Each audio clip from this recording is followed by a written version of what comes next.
Good morning, everyone. In this series, GST series,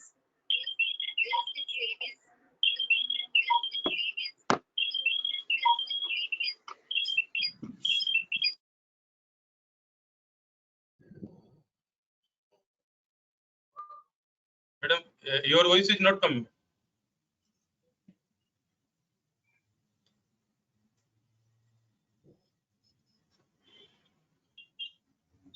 we have with us Sushil Solanki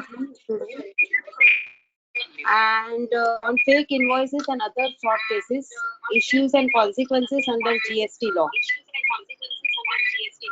And just now we were discussing, sir has also covered in the presentation about precautions to be taken. Some part of his presentation.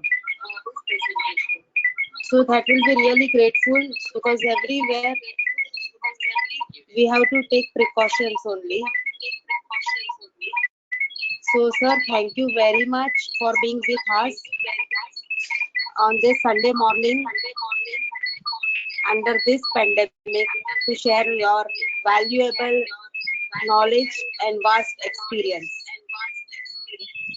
I request Vimal Regional Council member to introduce our very valued speaker, Shri Sushil Solanki ji, formally.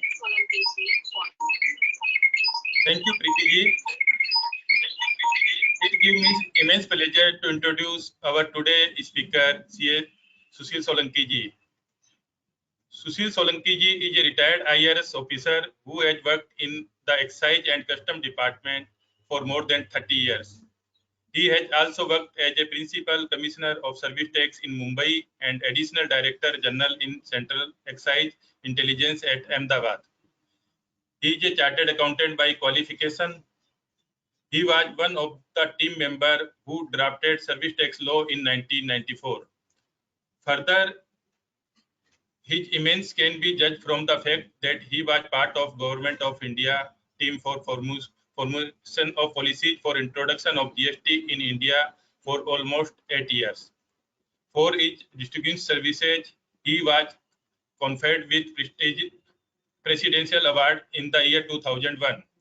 He is a regular faculty in Training Academy of the Custom and GST Department, and he has also trained officers from Tech Department of SAARC countries. During his stint in the government, he was directly involved in bringing lot of changes in the functioning of government department by way of introduction of professional system of audit, simplification of various procedures, and removing immunity by way of legislative changes. A book titled Guide to Central Excise Audit and Study of Financial Recorded, authored by him, is also part of curriculum for training to IRS officers. Presently, he works as a partner in law firm Messrs. TLC Legal Mumbai, a boutique firm dealing exclusively in indirect tax. Now I request sir to take charge. So Sushil ji, as his name suggests, he is very Sushil and always available for the institute, the Western region, and our members to share his knowledge. Sushil ji, floor is yours. Thank you, Preeti ji and Vimal, and thank you. First of all, thank you to WIRC for having a discussion with all my fellow chartered accountant, and it will be really great pleasure to seek your questions, and if I can give any clarification on any of the issue in the process, I will also learn it. So this topic of this fake invoices and other GST frauds, I think this is a very topical issue because if you look at the types of cases booked by the GST department, whether by the GST commissionaires or by the investigation wing, or what they nowadays call DGGI, Director General of GST Intelligence, I'll say 90% of the cases are booked in last about 2 years, maybe 2.5 years, is only on the fake invoices. So the topics, areas which I will be discussing in today's discussions are broadly like this. Why the people are, so they resort to the issue of the fake invoices, the reason for that, and some of the interesting regions will come out when we have a more discussion on this. The most important part will be the how the department, GST department, is in a position to detect so many cases. Now, I'll say 90 to 95% cases, based upon my discussion with the officers and whatever the informal, chit chat we have, it is not based upon any informer. Earlier days, many of the big cases were detected only on the based upon the information received from employees or some competitor, whereas nowadays the detection is based upon the data analysis. So that what type of data analysis the GST department is doing it, we will discuss in detail. The fake invoices, what are the consequences under the GST law, and more serious consequences under the Income Tax Act also.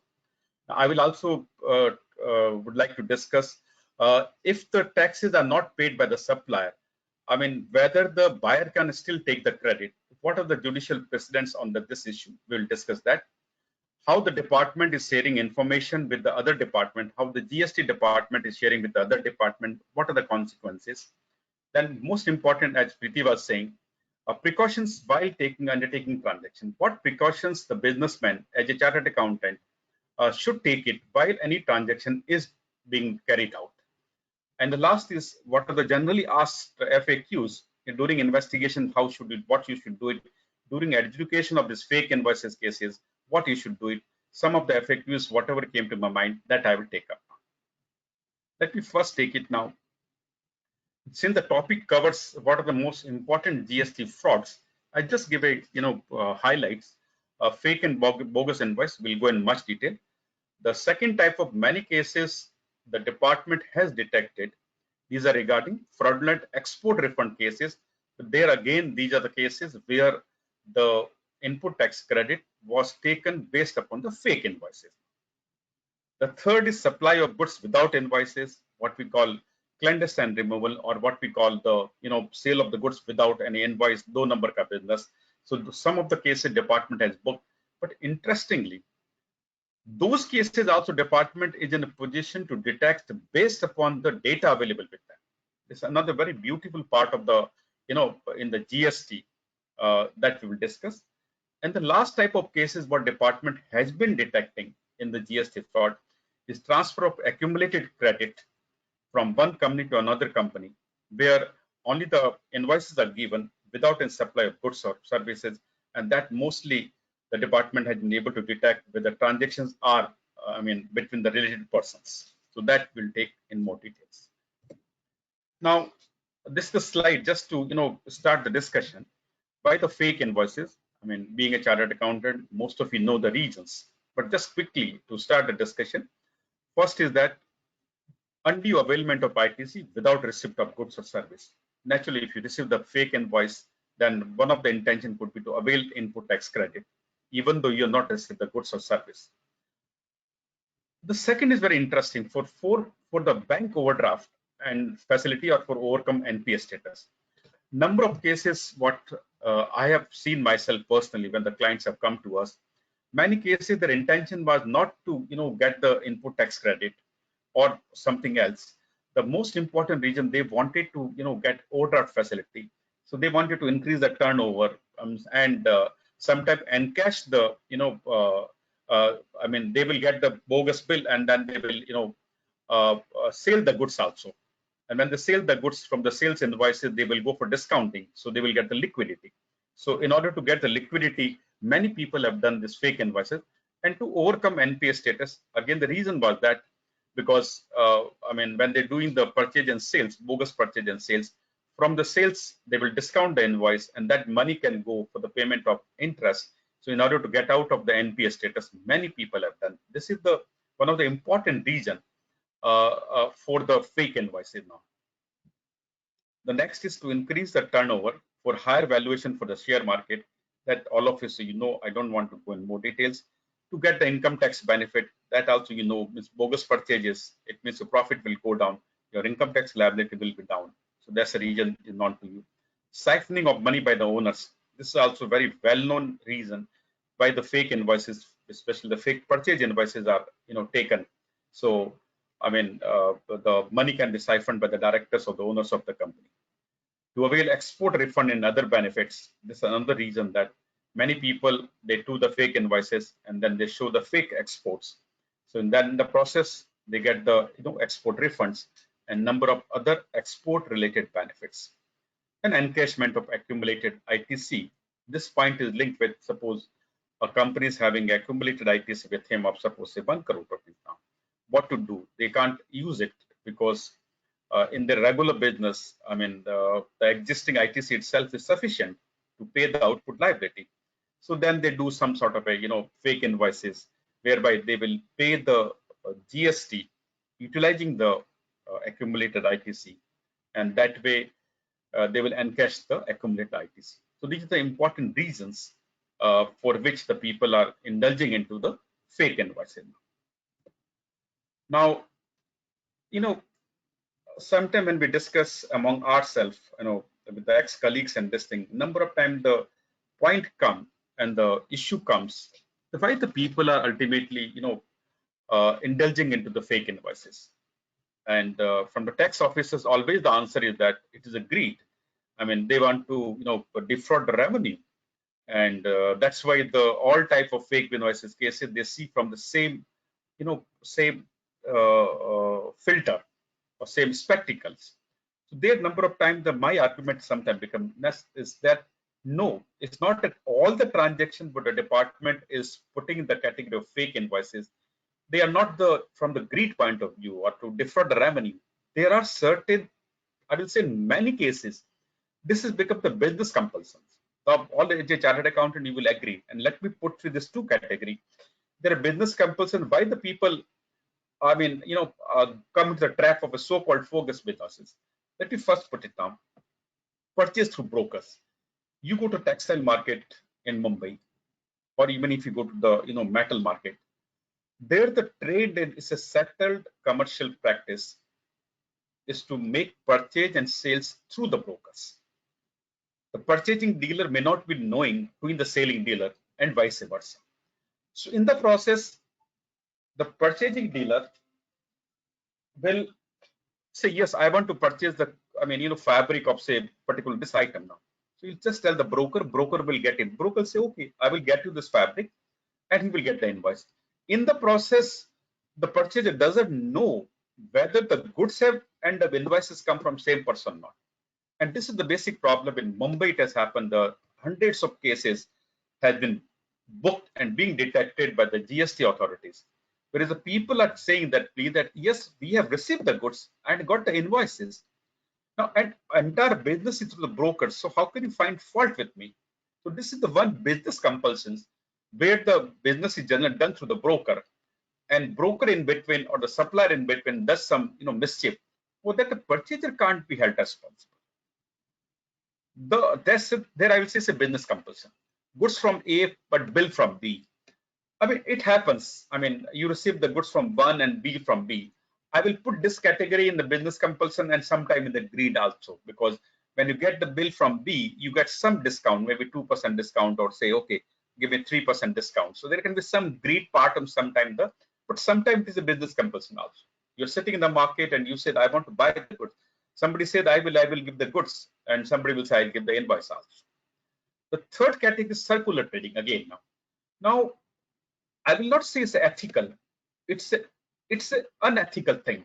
But in the circular trading, there is underlying goods are there, underlying services are there, and simply invoices are raised. And at the same time, the person is doing both. I mean, he's making the bogus purchase and doing the bogus sales also now. Sometimes it can say circular trading. I mean, what a business see that particular point of circular trading is a fake invoice. But the business people say, no, it's not a fake, because I made a purchase, I made a sale. Goods may not have come. I mean, I can tell my supplier to supply goods directly to my customer. So that happens there also. The last category, group company transactions, basically. It happens that sometime, you raise the invoice on second company and then, for the temporary purposes. But yes, in all these cases, what I put in the first categories, there are a lot of precautions that a businessman can take, or you as a chartered accountant can advise your clients that what precautions you should take So you don't come in problem in the above mentioned category where there is no real loss to the government. I will say that no, because purchase through brokers. I mean, there is a person who was paid the tax also. There another person, suppose he has given the goods, like first and second category both. So in that case, there is no loss. Circular trading, no loss to the government also. Group trading company transaction, effectively no loss to the government. In those cases, certain precautions can be taken, and those precautions I will discuss in the forthcoming slide also. So at least those precautions will save you from doing investigation. Even if suppose the department does not close the investigation, at least those precautions will help you during the legal proceedings whenever the adjudication takes place, when matter goes to appellate also. Greed, of course, the complete fake invoices without an underlying goods or without payment of tax by seller, these are really greed outlaws. So now, as I mentioned you, in the GST, what exactly has happened? There's so many cases, and you keep hearing, I mean, every third day or some report in newspaper that there are so many people, so many cases of fake invoice book, people have been arrested. I think in the last 1.5 to 2 years period, more than 500 people, including I think 15 to 20 chartered accountants, have been arrested. The question is that suddenly what happened now? One thing is the structure of the GST. Secondly, the type of the analysis is being done, type of the tools what the department has developed. Those tools are throwing out so many reports, and based upon that, those reports, department is in position to detect the cases of so-called fake and bogus invoices. Now there are various number of reports which are available to the tax officers in the field level, whether they are in the commissionates or they are in the investigation wing.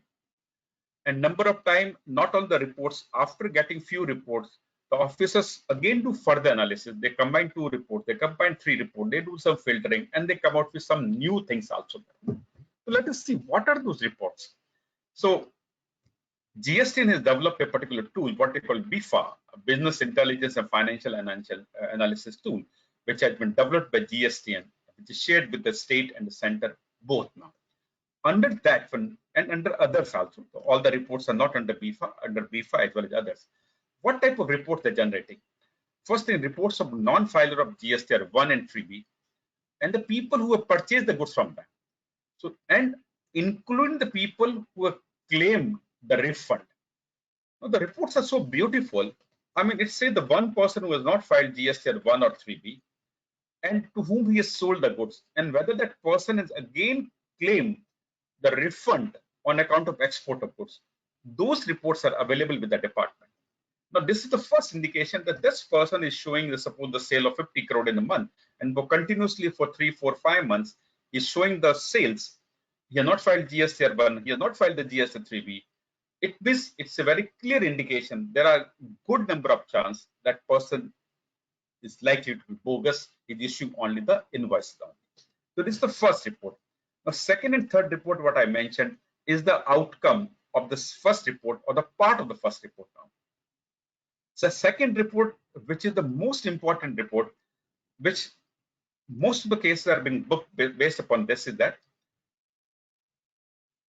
there are people who are filing the GSTR 1, but those people are not filing GSTR 3B.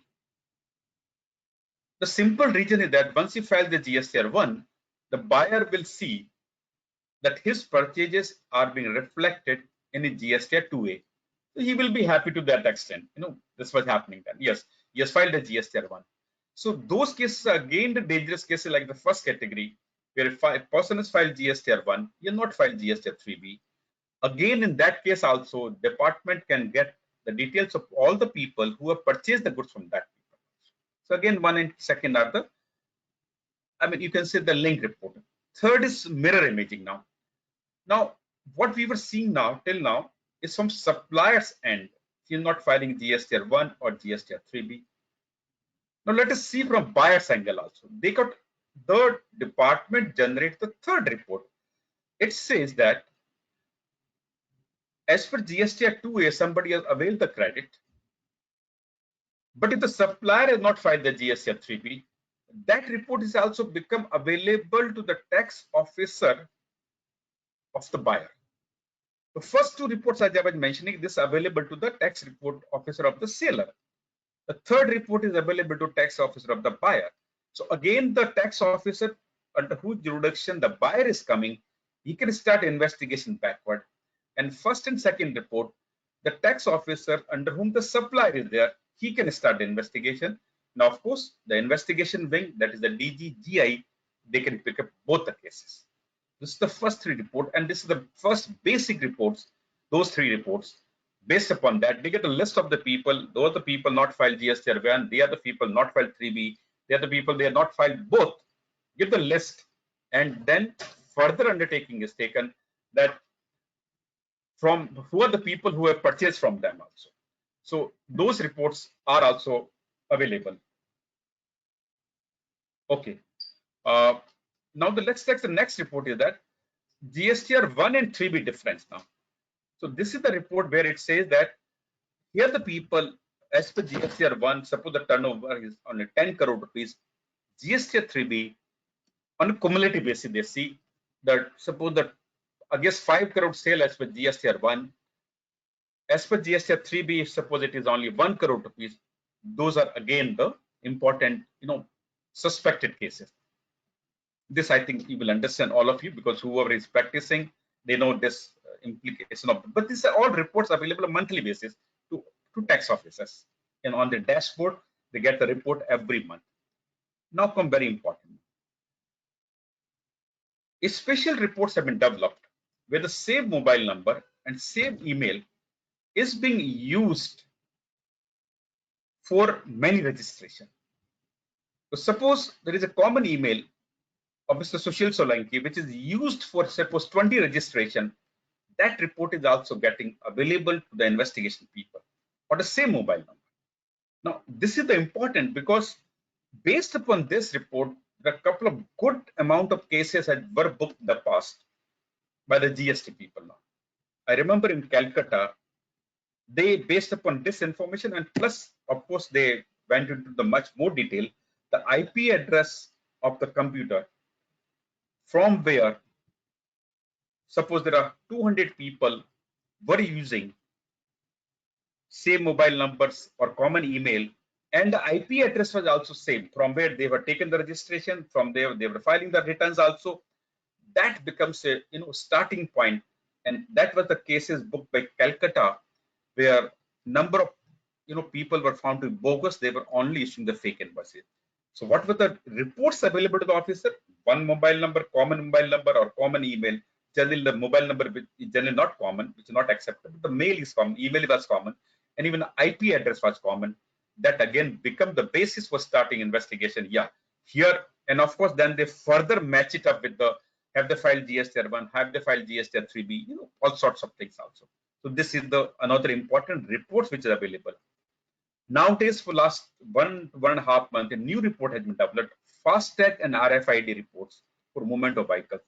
It's a beautiful reports officers are getting nowadays now, because the FASTag number of the is linked with the vehicle number, but e-way will also have the vehicle number, and in even RFID which is given, which a particular vehicle, they are able to track where the vehicle is gone. For example, if the e-way bill is showing that goods are moving, say from Mumbai to Gujarat, say Ahmedabad, where is the FASTag or the RFID say the truck has not gone to Ahmedabad, truck has gone supposed to Jaipur, or truck has gone to Baroda, got stopped there, or maybe something like that. That is the way they track it. Yes, e-way bill is showing the goods should have moved from Mumbai to Ahmedabad, where the FASTag is showing it has gone from Mumbai to say Rajasthan. So this is the new report which developed, and it's a very interesting.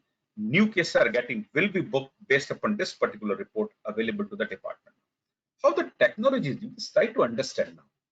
With more and more technology being available, and your structure of GST, where every tax invoice, your sales invoice is getting captured, your input tax credit is again based on document to document matching is there also, which will be done of course now, and e-way bill. These are the few factors whereby department will have the full lot of data. Another report what they got, cancellation of e-way bill by the taxpayer and transporter with time bank. if particular taxpayer, suppose he issue the e-way bill and he find that, around 20% cases, he cancel the e-way bill, say within 6 hours time. Or does a transporter, he again generate the e-way bill and he keeps canceling it also with the time when they get a report. This transporter is canceling, say 10%, 20% of their e-way bills within 20, frequently, or this taxpayer is doing. It means they are using the e-way bill. When the goods reaches the destination, they cancel the e-way bill either by taxpayer in connivance with the transporter. This report is also being available with the tax department. It's a very important, it should be tricky. People should be knowing that. Report of mismatch of HSN by purchase and sale. This is a very important. Many of you may not be knowing. You will say, sir, my sales is getting captured, HSN by in my GSTR1, but purchase is not getting captured. No. The department has developed a tool whereby from the e-way bill, they are able to capture your purchases with HSN wise. I hope I'm able to make it clear. I mean, if you're, suppose you are a trader only, so your purchase and sales, if the HSN is different, then they find some problem with their own.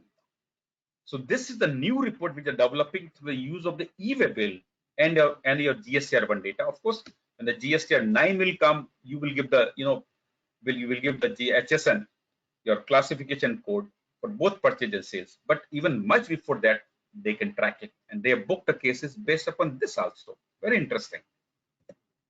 I will take a few case study where based upon HSN mismatch type of cases have been booked by the department. E-way bill and GSTR1 mismatch, I think all of you know. High value transaction by new registers. This is a very, very important now. You know what happens? This is based on what we call empirical studies now. Department tried to find out the cases were booked. So what type of people are indulging into that? Then they found suddenly that the people take the registration, they do the high value transaction for 3, 4, 5 months. Before they are getting caught, they close the shop and run away. They're called missing dealers basically, because the firm is started in the name of some driver or your employee or some unknown person, and after 5 months nobody is available there also. So department is getting a report that they are the new registration in your area whose turnover, say they may pick, I mean they've set up any limit, say more than 5 crore in a month. So these are the 10 people whose turnover is more than 5 crore. They are complete new registration and they are showing 10 crore, 20 crore, 30 crore. And at the same time, the second report is to match with this. They are not filing GSTR1. They are not filing GSTR3B. So both the report gets together. Within 3 months, the officer will come to know, here is the risk. Go and catch hold of this guy now. Either, because at that moment they can stop it. They can take, if he has not filed GSTR1, if he has not filed GSTR3B, turnover is very high, at least stop his registration, cancel the registration, go and try to catch him. He's not available. It means at least catch the buyers. Don't allow them to take the input, and they should not encase it further. This is a very important reports. Report of suspected bogus export refund cases. Of course, there is a big coordination between the customs, GST, data analysis wing, and now, of course, very important thing for your information, even the data from income tax is being shared with the GST people. And they are going to develop some new modules, how the income tax data can be used for the purpose of, matching the GST disclosures now. Taxpayer paying substantial tax through the utilization of ITC. I will take up some few cases. Suppose a person is using 100% ITC and his business is like this, where generally the people should pay 20, 30, 40% through the cash. So those cases also they're booking. I'm not going in much other one also because of shortage of time. Data sharing with CBDT, PAN and DDS deduction. Of course, PAN, all of you know very well. This is on real time. TDS deduction is a very important, new type of data. Suppose a person is a service provider, and while receiving the money, the recipient has deducted the TDS. So when the recipient files the TDS return now, it means that the second person has supplied the services. So that data will be matched whether the similar amount of income is being shown by the supplier or not. So this is another important, because what happened, number of times, suppose there is a cash problem is there. So some people may say, okay, you have reported the invoices, and you got the money, but don't report in the GSTR1 now. We will report in the GSTR1 after 3 months, whenever you get some money to pay the GST, or maybe after 6 months, and then he comes in more problem, and then decide, okay, let us keep quiet now. We will see when the department comes to me, and by the time the income tax return is filed, then the data is matched. It will take 2 years time, suppose. So, but now, since your buyer, your customer has deducted TDS, so that information is already gone to the income tax department. From income tax, it has come to the GST people. So even if you don't declare in your GSTR1, they will come to know, yes, this fellow has made the supply, but he's still not paying the tax. So these are some beautiful reports which the department is using to detect various type of things. So you should be knowing as a chartered accountant that, yeah,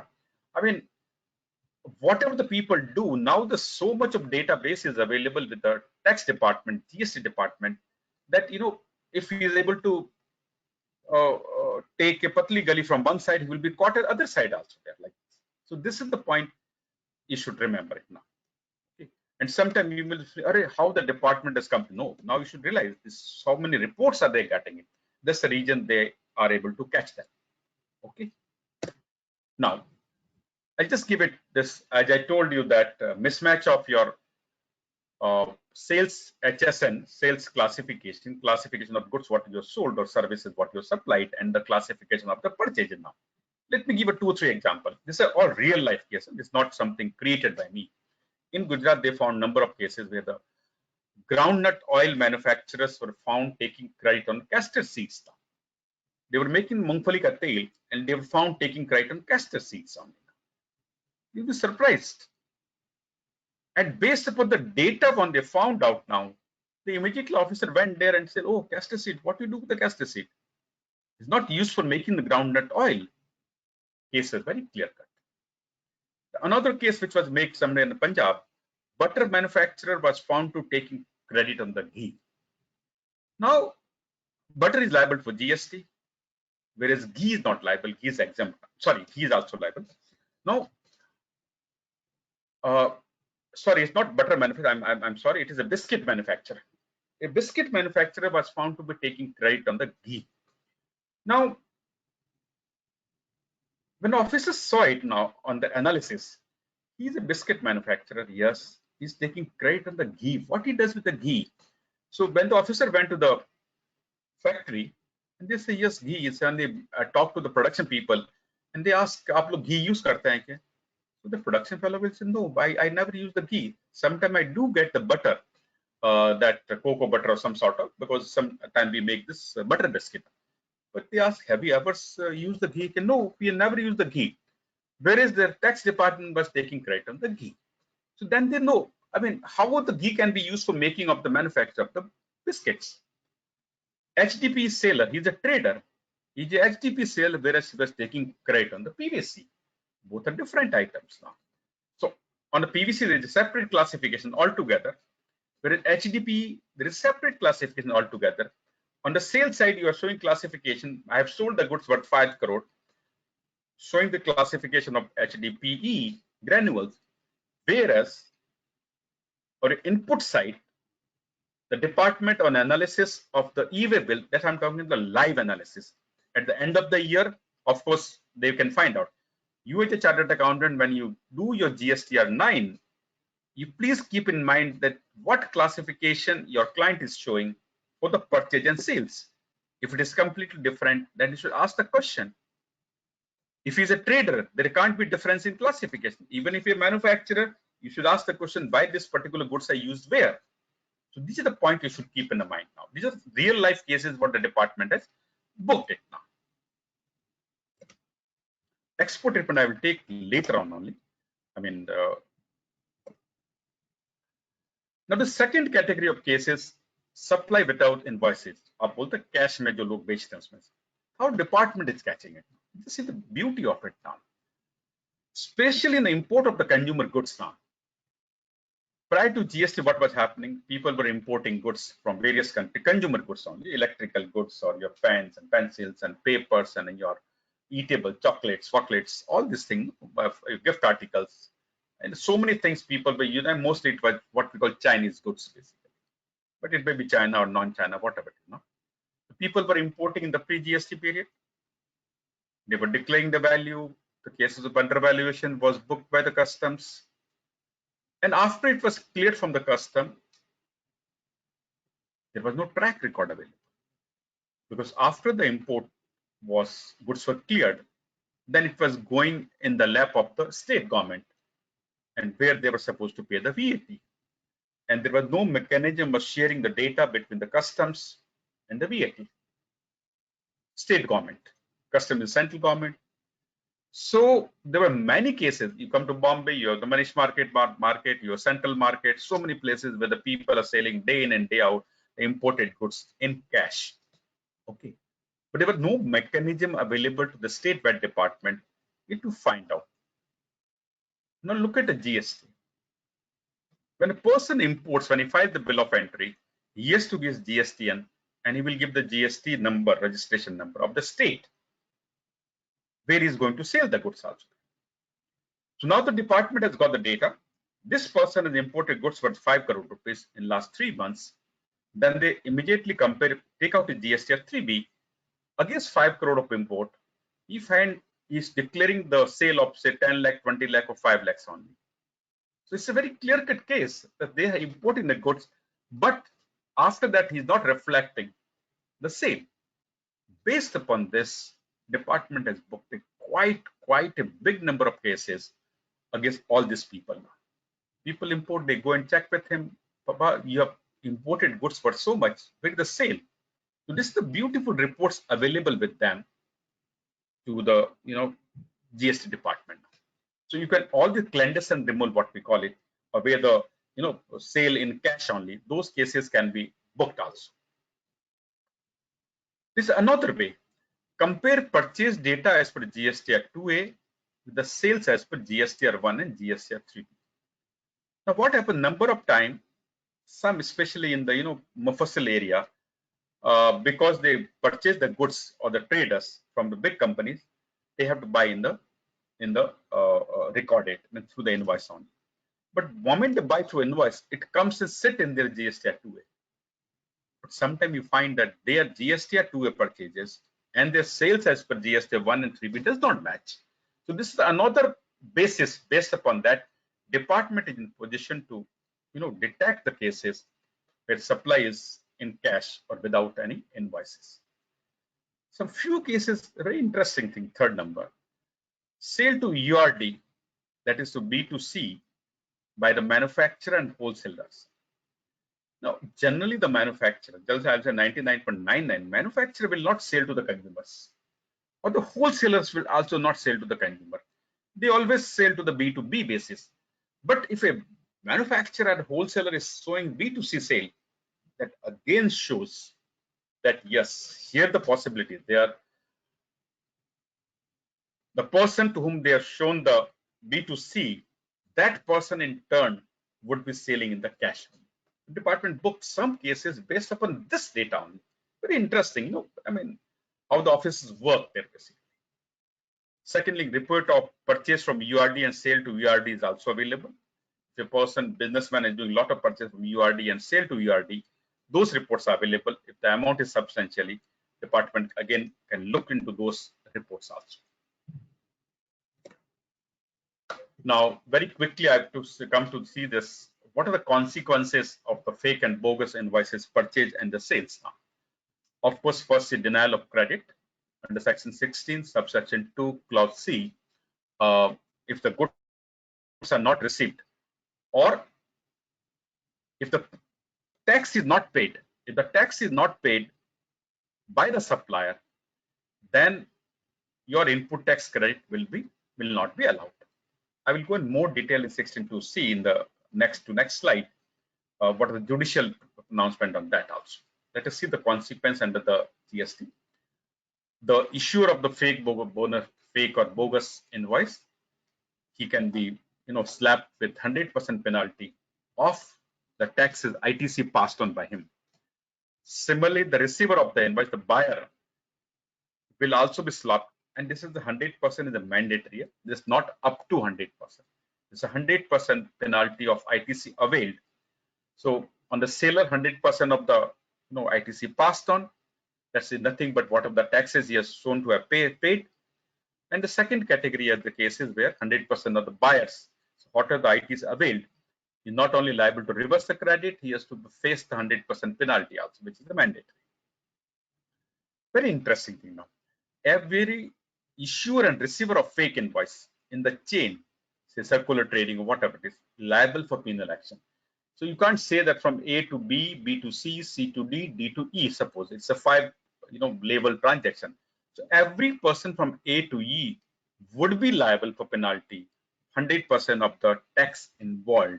You can't take the plea that since the penalty has been imposed on the first guy, so down the line I should not be held responsible. No, everybody, because every person will be charged with the purchase of the goods without actual supply of the without actual receipt of the goods, or purchase of the goods where the supplier not paid the taxes.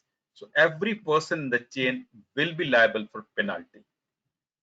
Blocking of credits in the hands of receiver of invoice, the rule 86A has been introduced, which says that if the department has a reason to believe or there is suspicion that the tax credit or input tax credit what he has taken is based upon the fake invoices, that the goods have not come to them or the supplier has not paid the taxes, in that case the tax credit ITC availed can be blocked by the department from the account of the recipient. This is 86A. Next is section 132. That's regarding prosecution and the criminal case. So you are not only liable for penalty under the law if the offense of issue of fake invoice and taking of ITC on such invoice is cognizable and non-bailable offense, if the tax involved is more than ₹5 crore. That most of you must be knowing. So it's only the person who issue it, the seller and buyer, both would be liable for this penal action under section 132, and that penal action is the imprisonment up to 7 years, and of course fine penalty. And what we call in the what they call prosecution, launching of prosecution. Prosecution means the case will go to the criminal court where it is examined like a criminal offense, and then the court decide whether to imprison the person and for how long he has to be imprisoned. But if the tax involved is less than 5 crore, but between 2 to 5 crore, arrest can be made, but the bail has to be granted by the GST officer himself. That's a legal provision. He can't deny the bail, subject to the what of the condition of security, etc., etc. What's he puts it there. And of course, arrest under section 69, arrest can be made in both the cases where the involved is more than 2 crore rupees. Arrest can be made, and of course more than 5 crore, since it is a non-cognizable, non-bailable, it has to go to the court. Whereas 2 to 5 crore, it becomes a bailable offense basically. So in both the cases, these are the consequences in the GST law. Now, very important thing in the budget 2020, the two important changes made, one in the GST law and similar was made in the income tax. What does it say? I will not go in the definition, or let's see that the new section 121A. Any person who retains the benefit of a transaction covered under clauses so and so, and at whose instant such transaction is conducted shall be liable to a penalty of an amount equal to tax evaded or input tax credit availed or passed on. So, why this was put, you should do the background. During investigation, department found that there are a lot of brokers were involved in the whole fake invoice businesses. The broker will say the one party, yes, I will get you the invoice to a buyer, and he tell the seller, yes, I will get you customer also there. And they used to charge a small amount of say 0.5% or 0.25% of invoice as a commission. And sometimes they find even the professionals like chartered accountants were also fined. Okay, I mean who were fined, and then the businessmen used to say that we were guided by our consultant or whatever it is that we can do this. So in order to tackle and put a pressure on all these people, this provision was made. It says that yes, not only the purchaser and seller or businessman, even the people in between, the brokers or the chartered accountant who has facilitated those transactions, they're also liable for 100% of the GST amount as a penalty. And of course, those people are also liable for prosecution as well as arrest. And that's why that we must be hearing that, as I told you, around 25 to more than 25 even chartered accountants have been arrested so far in all these cases where the businessmen are given the statement. And some cases, in the all the records of a businessman were found with the chartered accountant, and the businessman told that my entire records are with the chartered accountant. They are making my invoice and they are filing my GSTR1 and they have done all these things and whatever XYZ is also there. There again, the people have faced this problem there. So this is the new amendment in 2021. A penalty is equal to 100% of tax amount and the prosecution as well as arrest on all the people who were involved in that particular transaction also. Income Tax Act somewhat similar, and it said that there was a section 271 AAD which had been inserted, and it said the penalty for false entry, including fake purchase and sales invoice in the books of account, how much penalty equal to the value of that transaction. And not only those businessmen, penalty is also imposable on any person who made or caused to make such entry, like accountant, chartered accountant, brokers, etc. Now, but the interesting, serious aspect is what? In the GST, your penalty is equal to the tax amount or the ITC availed. In the income tax side, they say, no. We will impose the penalty of 100% of value of that.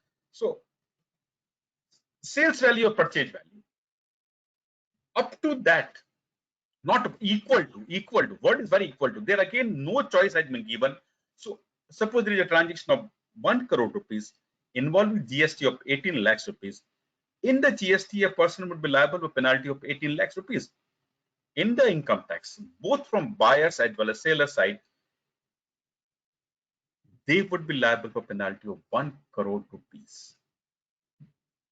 This is a very serious thing. So you must tell your clients, and you should be also careful that this is a very serious provision now. Now, some of you might be saying, so there are a couple of judgments which say that income tax side similar things, but and ultimately the tribunals and some of the high courts have taken the view that okay, since there are bogus purchases, at the same time there's a bogus sales also. So where is the actual loss to the government also there? So for tribunals, mostly like Bombay Tribunal, some of the tribunals have held that okay, please add 3 to 5% of the value of the purchases, in your income, and then put some penalty and close these cases.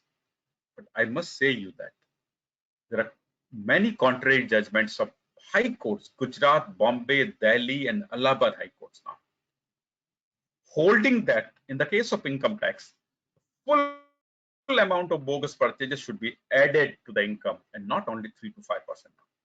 And especially the cases where the tax authorities have the evidences to prove the fake purchases transaction without receipt of the goods, like a statement of supplier. Supplier has given a statement that I have only issued an invoice on, or there was bogus vehicle number was found on the e-way bill or on the sales document or on the LR, etc., etc. Those cases, even for the income tax, they have been taking very strict interpretation. They say no, even if your sale is bogus, we are concerned with the bogus purchases now.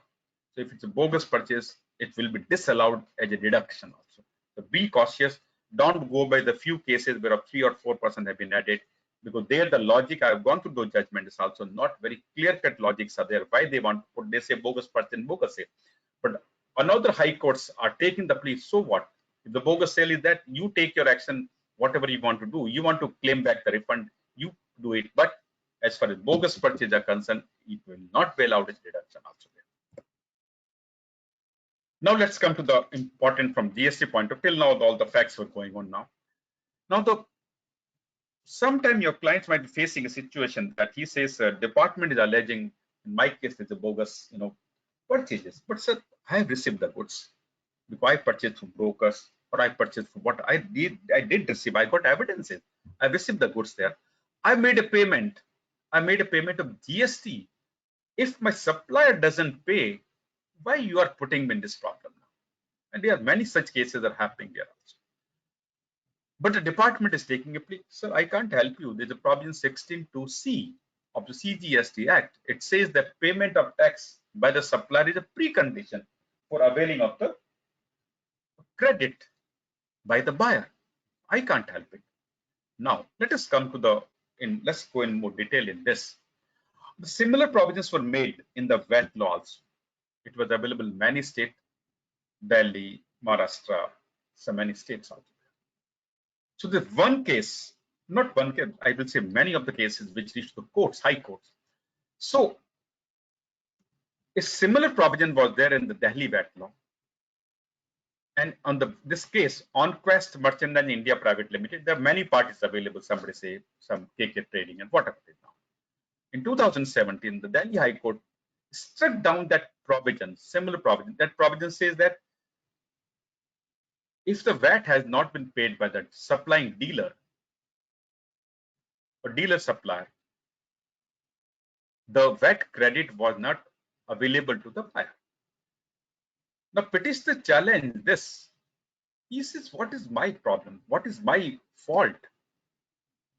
Because of the fault of the supplier, why can't you take action against me? If you have any problem, go and take action against the supplier or seller only there.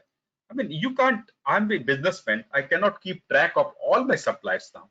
That whether you have paid the tax, whether you have paid the tax, how could I say? Even if you suppose he files in today's scenario, GSTR 1 and 3B, in the 3B, have you declared my transaction? How can I be sure from all the people now? This argument was taken, and High Court has struck down the similar provision in the Delhi VAT Act. It says a violation of Article 14 of the Constitution. It's a discriminatory. It's a capricious. You can't make a provision whereby you put the responsibility on the buyer, which is a impossible. You're putting some sort of an impossible action to be taken by the buyer. I, as a buyer, has paid my purchase consideration to the seller. I paid the tax also. Delhi High Court struck down that provision. Very interesting.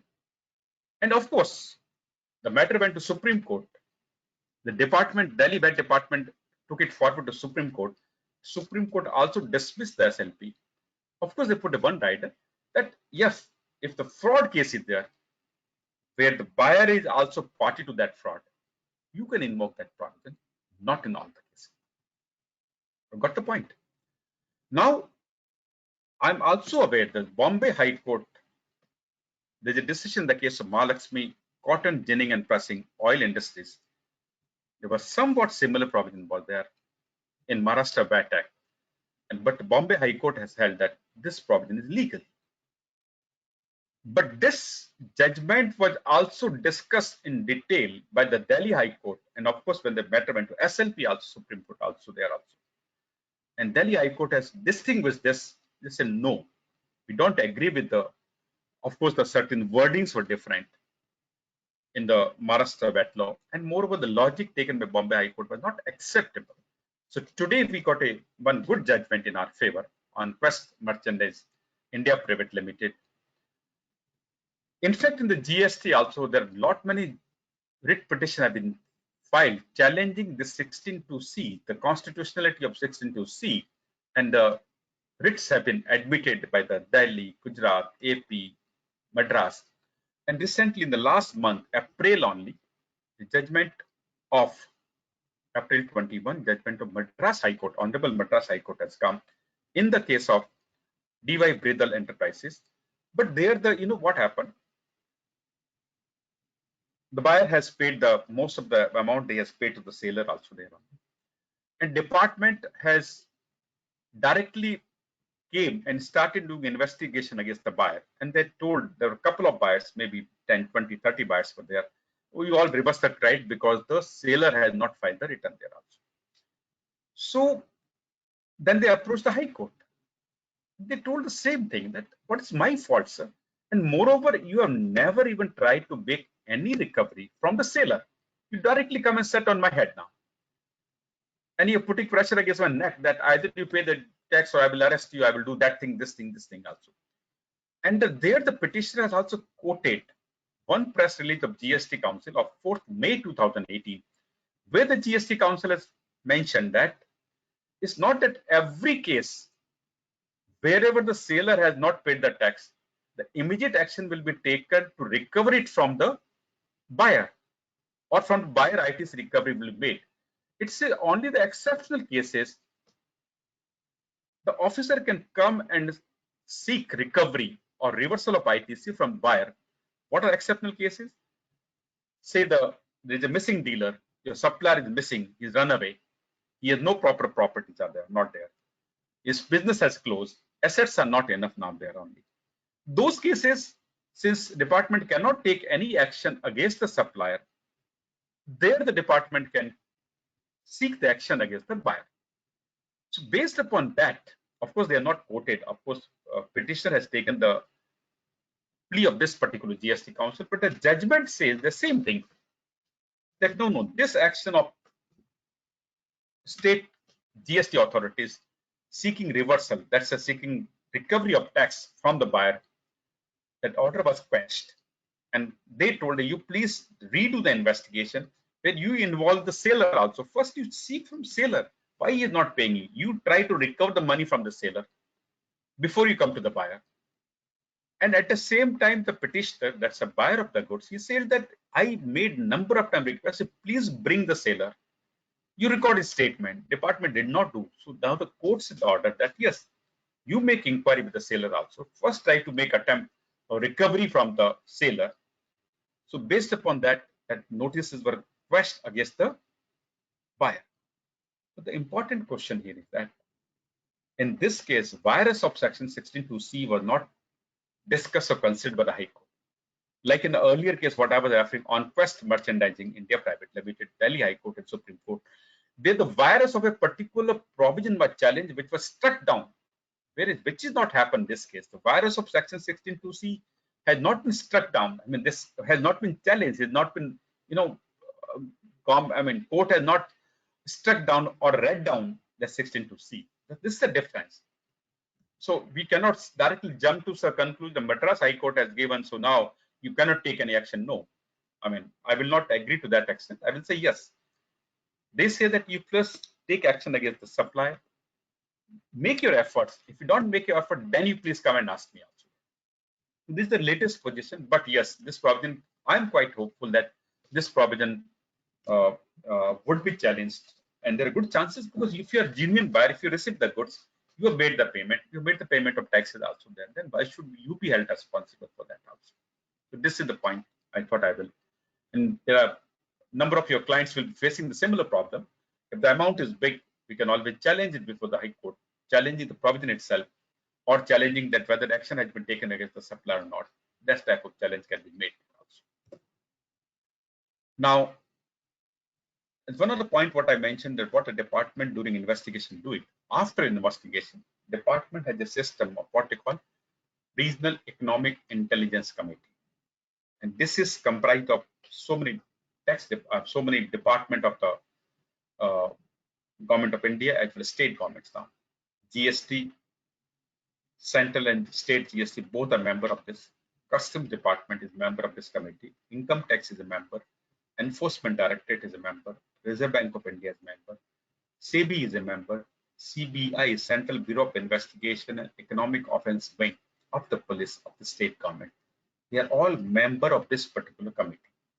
What this committee do? They meet mostly quarterly, they meet, and they discuss all the important cases. Generally, I will say this limit can vary from place to place, but generally all the cases involving more than 1 crore rupees of taxes are discussed and shared among each other. Suppose income tax is booked a case where the tax involvement is more than 1 crore, they will share with the customs, they will share with the GST, they will share with the ED, like this. Similarly, if the GST people have booked any cases where the GST involvement is more than 1 crore, that will be shared with the income tax, share with the ED. Now the ED is a big problem because they say this prevention of money laundering. It's a case of money laundering. There's a fake and bogus invoice.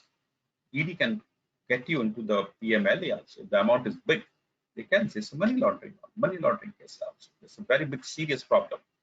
So, I mean, the chances that even ED can come into picture, the amount is big, can't be ruled out. So this is the first sharing of information with other department, and nowadays become very strict. So it is getting shared with other departments. So don't think that if you're able to close the case with the one department, you're happy. The second department will not knock at your door. No, they will.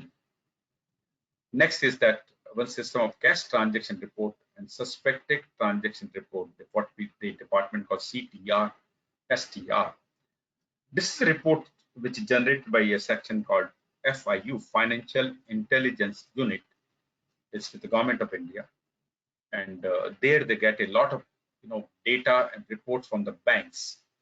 So, what is cash transaction report? If in any bank account, a substantial amount of cash deposit and substantial amount of cash withdrawal is there, and with the initial inquiry, the bank is not satisfied, that report goes to FIU, or FIU himself gets detail of those bank accounts where the substantial cash transactions are there.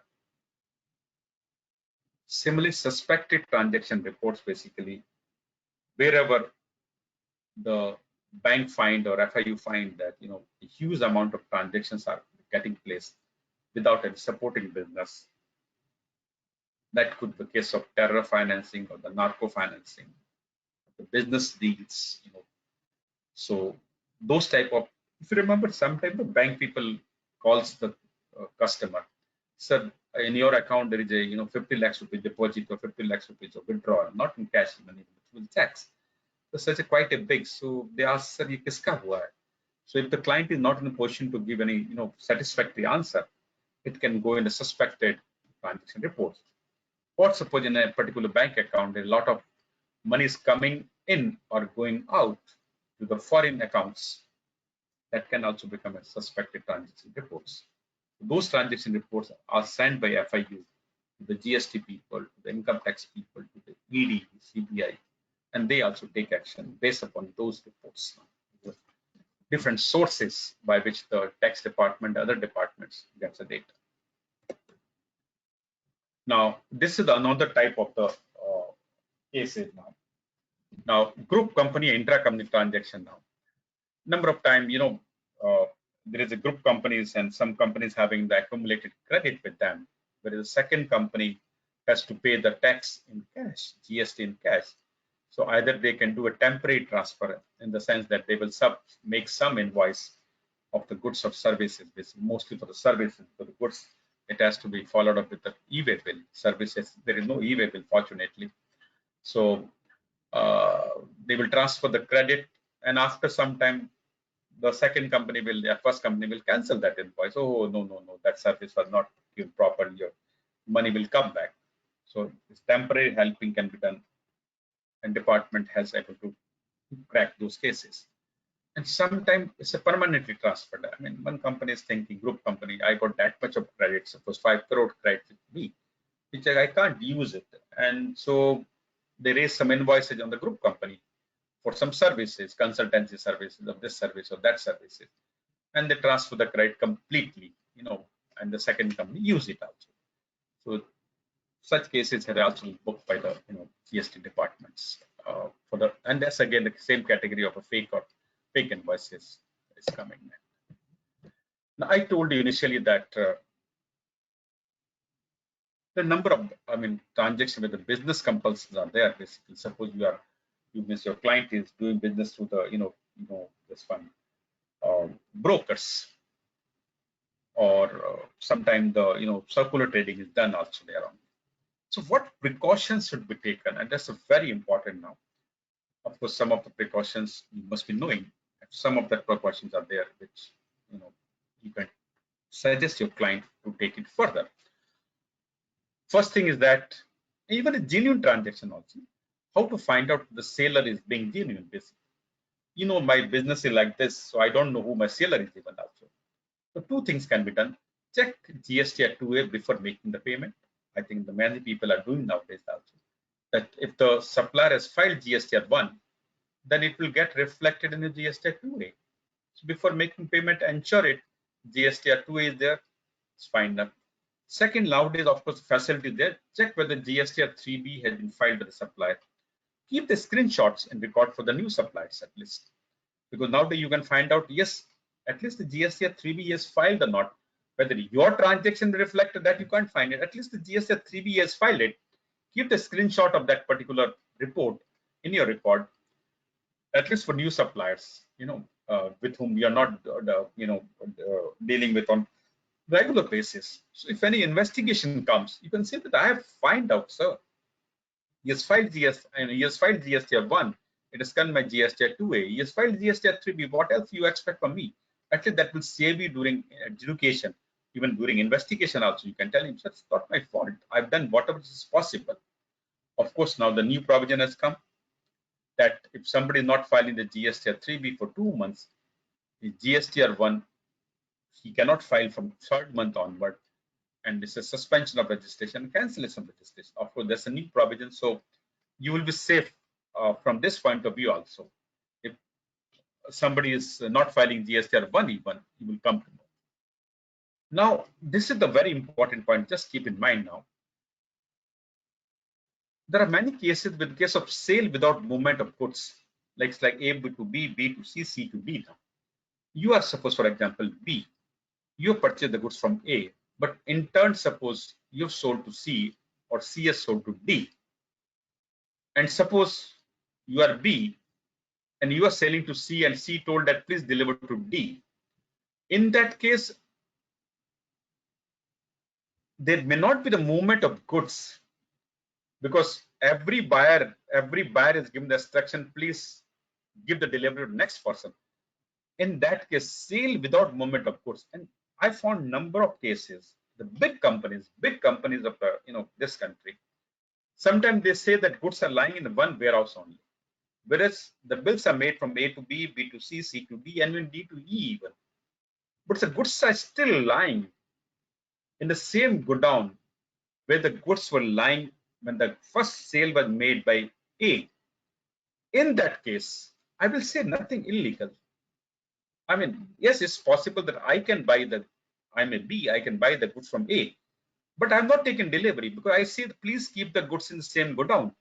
And I can still say to C, C can say, so I don't take delivery, please keep the goods in lying in my, but yes, ownership has changed. So that time the department always gets suspicion because there's no e-waybill is there, there's no movement of goods are there. So they will immediately come to conclude, no, sir, these are all fake and bogus. Please keep wherever there is no movement of goods, please keep the records like proper email communication that yes, I've sold the goods, but at your instruction, I'm keeping the goods in this godown only. Please keep the second immediate correspondence with the warehouse person. Let the warehouse person send an email to you or other correspondence. Yes, sir. Now I am keeping the goods on your behalf. Earlier, I was keeping on behalf of A. Now I'm keeping on behalf of C. Now I'm keeping on behalf of C. I'm keeping on behalf of D. And the storage charges bill will be also issued in the name of a new person. Okay. And of course, the payment by different entities has to be there. Of course, I mean, whoever is A to B, B to C, C to D, then they should make a payment. But keep the emails, keep the warehouse receipt, keep the storage charges, invoices on your record. So tomorrow department, because as I mentioned, they will go by the initial reports. The reports what is generated. They will say, in this case, no e-waybill has been generated, and still this person has taken the credit now. Not only this, the next person taking credit. Tax officers, when they come to, yes, sir, I'm not got the goods physically. It's correct. But the law permits me to buy the goods and to take the credit, even though goods are lying in the same custody of another person. Even it can keep lying in the custody of the seller even. But there has to be proper correspondence to justify. When the tax officials come to you, said, look at my email, sir. Goods are lying with my seller, and I've given instruction to keep the goods with him only. Nothing illegal, but the correspondence has to be there, of course, and it has to be genuine one. Okay, Suppose the goods are lying in the particular warehouse. Show the correspondence from the warehouse. Show the warehouse receipt. Now it is coming my side. It was when I purchased. Now that it is he is holding on my behalf. If necessary, add this warehouse in your additional place of business in the GST registration. Take this precaution, especially what you call the circular trading or that the goods are not moved. Please take this precaution. It will help you a big way in the education also there. In case of bill to ship to transaction, even if entire transaction can be prepared by the purchaser. Suppose A to B, B to C, and C to D is there. The D can make a e-way bill. Okay, getting the bill directly goes from A in between, and of course, I mean, he will get the purchase invoice from the C, but goods can come from A. So, from a safety point of view, you as a purchaser, you please make the e-way bill, and since you're getting the bill, e-way bill will be from A to D. Then nothing wrong in the B and C in betweens are there only. So, please, I mean, wherever necessary, e-way bill can be made by the purchaser. Group company transaction for fund transfer. This is the one very common problem I found practically. Sometimes, people do the transaction with the group company because they want to transfer the fund from one company to another company. But because of the company law provisions, you cannot take the loan from the group company. It's not permitted under the Companies Act now. What to do? There are 5 group companies are there, and one company has got the money, and second company need the money. So what they do, in order to overcome, they make some bogus transaction. They sold the goods from this company to that company, A to B, and B company make a payment to A company. This may be any other transaction. I would suggest don't do that company which have the GST involvement. Do the transaction which does not have the GST implication. I mean, there can be so many ways. I mean, based upon the type of facts of the company, there can be different ways to do the non-GST transactions in the case of a group company transaction to get out of the problem of the Companies Act also. So please avoid GST, because what happened in that case, you can say, sir, there's nothing wrong. I've sold the goods to him. He has sold the goods to him ultimately. Goods may not have moved, but that gives a suspicion in the mind of the tax officers. They will say, no, this is all bogus, sir. Bola, sir, mera maal ultimately A has sold to B and B has sold to C and C has sold to D. Even the goods are not moved, goods are lying in the A, but they will not listen. Don't make any GST link transaction. I mean, it will not be in record. You can save this, even the suspicion in the mind of tax officers. Now, another problem, the department have been, during investigation, they found that vehicle number given on the e-way bill are found to be bogus. And based upon that evidence, they say that you are not received the goods, buyer has not received the goods.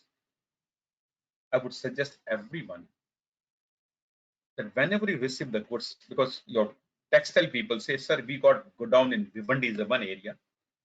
All my goods comes there only. So my goods have come. What else you expect from me? And I got an e-way bill. But that time, whenever you give instruction, whoever received the goods in your good down, tell your person, whenever the goods comes, please verify the vehicle number. Vehicle number mention the e-way bill and vehicle which has really brought a good, does it matching or not matching? You tell the supplier, no, I'm not matching, I will not take the goods actually. Second is that even suppose you're not able to do that, there are apps available, free apps are available, where the vehicle number you can always see this vehicle number, does it belong to four-wheeler? Is it a car, or is it a commercial vehicle, or is it a two-wheeler? Because number of times department found that vehicle number on the e-way bill, is it that's a car number, or that's a two-wheeler scooter number. That's all books. Even though you receive the goods, then you will be caught on wrong footing. Sometime on the sample basis, use that app, find out whether the vehicle number given by the supplier, does it match. If it doesn't, at least doesn't belong to commercial vehicle, you can tell your supplier, Baba, what you've done it, yeah. You're giving some vehicle number, like whatever number you wanted. I've received the goods, but your vehicle number is wrong. Be cautious on that also. Secondly, preserve all the weighbridge slips. Wherever the weighbridge slips are there, please preserve and maintain and preserve gate register and stock register. Wherever the godowns are there, please keep your gate register and the stock register. So tomorrow you can prove when you go to the adjudication side, yes, this is my gate register, I did receive the goods. This is my continuous gate register. Whatever the goods I'm receiving in my godown or factory, this is the entry there, sir. You can check any entries goods did come to me. Whatever the supplier says, my supplier may say bogus, but this is the register, sir. This is my stock register. You cannot negate those registers also. So please keep them. If possible, keep separate godown for different entities. Nowadays, many people keep all the group companies one godown. If possible, keep a separate godown. Some sensitive commodity like scrap or fabric, etc., etc. If it is feasible for you, please keep the install a CCTV at the unloading area if possible. These are some of the precautions which you can take it to prove your genuineness. You did receive. You miss your client has received the goods. You got all the documents. You can prove it. Once you show all this document, the intensity or the aggressiveness of the officer will also go down. No, yes, some document hai inke paas mein, So those will help you not only during investigation, but that will help you during the adjudication also. Now, investigation precaution related matters now. Some of the issues are during investigation. Now, what happens now? Nowadays, I found in many cases the departmental officer are attaching the bank accounts of the properties during investigation. Not only of the businessmen, their relatives also, they attach the properties. Now, let's see the legally, is it right or wrong? Section 83 of the CGST Act, it empowers the tax officers to attach the property. Now, which are the cases? At which stage they can do it? It's a big question.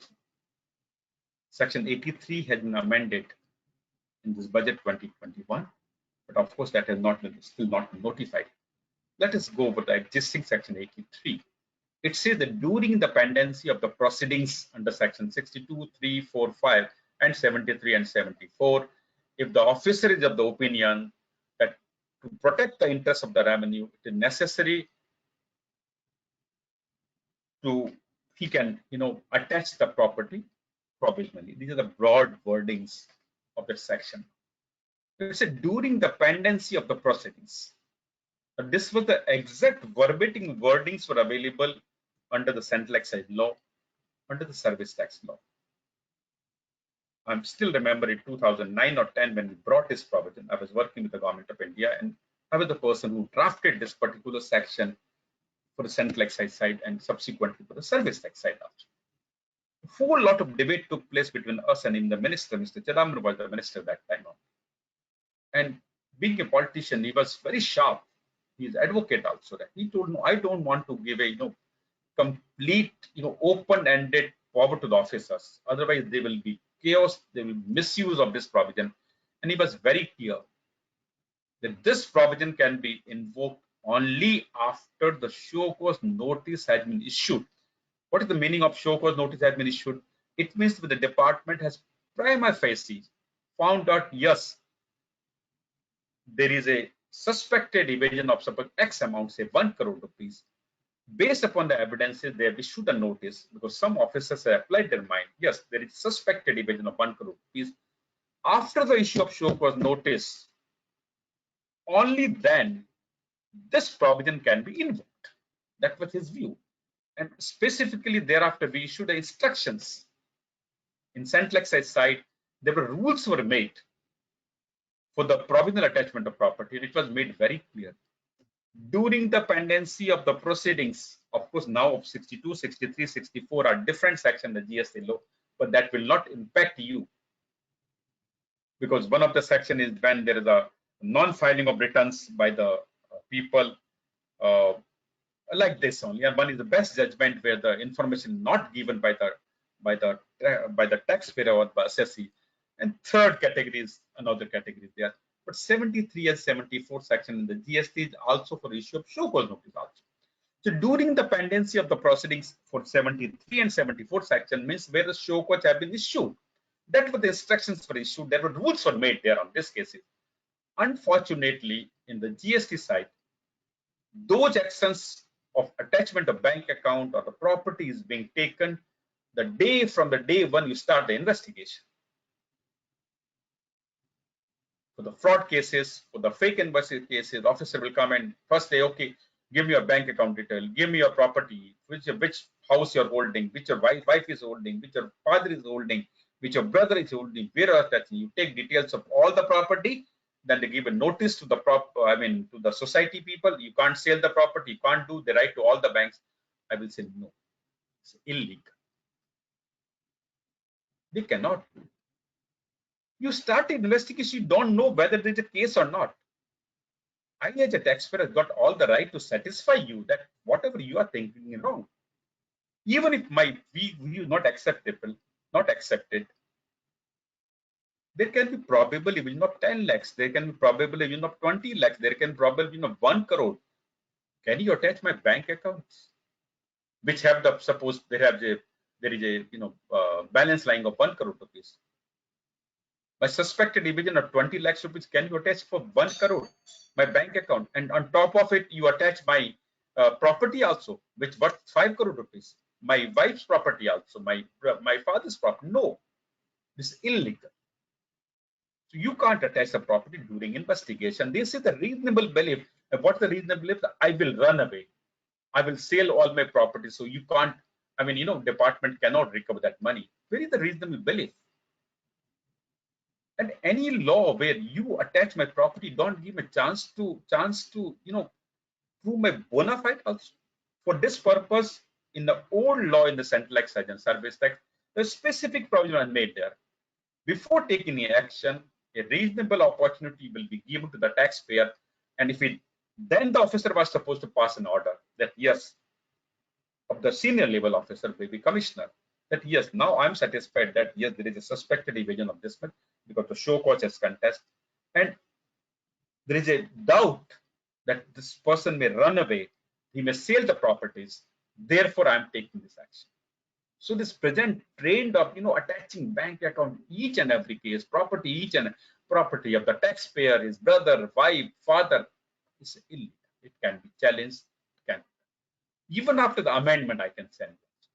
The courts are not going to uphold this, that for every case you start doing the attaching property account. No. I think the Supreme Court also made an observation in one case that this is when you see what you call the anarchy. Gujarat High Court has held also like this. This anarchy you can't do. It's my personal right to property and right. It's a right to life. If you attach my bank account, if you attach my property, how would I live my life? If you're attaching all my bank account, I can't. Cater to my family. It's a right. It's my fundamental right. You can't take that right on this. So those actions can be challenged in the present laws, even though they have come out with the instruction. Those instructions can be challenged. The instructions are completely against the purpose of the laws. Now come to the number of times the questions asked that, sir, the officer has taken my statement and by force they have taken that everything with bogus invoice were there. So how can I retract a statement? How can I do it? If I retract it, the officer will again come and take my statement. He will threaten me to arrest now. So let us see the legal provision. First thing, practically, wherever any questions are there, if you can withstand the pressure, then you should say, yes, I will check up and let you know. I don't know what the facts presently. I'm under mental stress. Give me some time. I will check up, and then whether I received or not goods, I don't know basically, because I have to check my records for this particular invoice. If you can't do it, suppose, and suppose a confessional statement has been taken by you, you could write off a confession of retraction also there, but retract it. A number of times people are again afraid. If I retract it and the retraction goes there, they will again call me and they will threaten, and they will use all sorts of very wrong means. The question comes, can you make an affidavit? Yes, you can make an affidavit, notarize it, keep it with you. But in the affidavit, just for writing that no, this statement is given by pressure to me, I don't agree, that will not help you. The courts have held that yes, affidavit, if within reasonable time of giving the statement has been made, notarized also there, but affidavit should contain so many other facts that yes, my statement was taken under duress, but actually with all the document what I have it, they have to quote the document, the affidavit. I try to explain to the officer that yes, I have received the goods. It's not a bogus. I made a payment. I made a sale. The goods were lying there. so many things, all the evidence I tried to explain, but they have not taken my statement on record. They threatened me for the arrest. And for this reason, I'm making this affidavit, because if I make a retraction, I will again be threatened with the arrest or whatever it is now. So that type of affidavit can make, it can be notarized, kept with you, and thereafter at the appropriate time, it can be used outside. Of course, whatever the nowadays, the officer, they just type the statement and just ask you to sign it. I would always suggest it. Please read the statement. Computerized type of statement is a very serious, because sometimes they amend it, whatever they written there. Please read it before truly and before signing it out. So that if you don't agree for a particular, please tell them I don't agree with this particular statement, whatever right or wrong answer.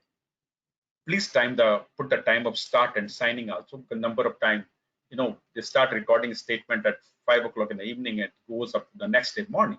Please put your timing that 5 a.m. I'm signing this statement also there. Because if you put the timing of the start, suppose it start at 5 p.m. and it goes whole night, then to prove it during execution, there's a lot of pressure, but the whole night I was made to sit there. And after whole night, if I sign at 5 a.m. in the morning, it is court, and judges will also listen to you, tribunal will listen to you, commissioner of appeal will listen to you. Yes, full night you are asked to sit. If your age is 50 years, 60 years, then naturally it is first taken in duress. Please put the time of the starting and the signing of the statement. Copies of documents seized. There is a section 67(5) of the CGST Act. You have the right to get copies of all the documents seized, except if the department says that this document I don't want to give you, it's a private diary, which I don't want to give it to you because it can be misused by it. They have to give a reason. Otherwise, for all their official document, you're right to get a copy under section 67(5). It's an official right. They can't say no. Now, this is another common questions asked there. What are the common questions that? Get the presence of counsel, presence of chartered accountant or advocate during investigation, especially while recording of statement. Can you tell the officer, I want to bring my chartered accountant, I want to bring my advocate, I want to bring my brother, I want to bring my father, I want to bring my son. So let's see what is judicial pronouncement for that.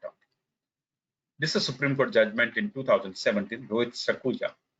It says the lawyer is permitted to be present at visible distance, but beyond the range beyond hearing range during investigation. Suppose your statement is recorded in the room. So your advocate, somebody can sit little away, but he can see you. He may not be able to hear you, but he can see you.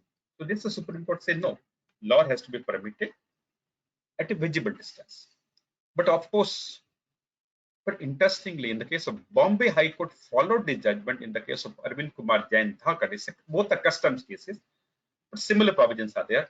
So there again, Bombay High Court has followed the Supreme Court judgment and say yes, during investigation, DRI or the custom officer has to allow the counsel. But there are contrary judgment. There are 1970 Supreme Court judgment, Ramachandra Mehta, that is say no, it's not allowed. I mean, because it goes against the whole scheme of investigation only now. And of course, this is followed by Rajasthan High Court subsequent to 2019. And recently also, Madhya Pradesh High Court has also not allowed they have not allowed the presence of the advocate. But one interesting aspect is that the recent in the GST context, the Madhya Pradesh High Court and one more High Court, where they denied the presence, they did not consider this, that this case of Rohit Sakhuja of Supreme Court was not brought to their knowledge. They decided case on the Ramachandra Mehta cases. So at least as long as Bombay High Court is concerned, people within the Bombay jurisdiction is concerned, we can always set Arvind Kumar Jain Thakar and request the investigating officer to allow the presence of the lawyer or chartered accountants during the recording of the statement. Now, what are the other interesting aspects during investigation now? One is very common. Most of the time, the officers tell them that you please pay the money under section 73 and 74. And what is 73 and 74? Why they? Because you can make the payment under DRC 03. Am I correct? Under DRC 03, the two rows are there. Under which category and which sections only there? Voluntary payment. after show cause notice, and third is others category.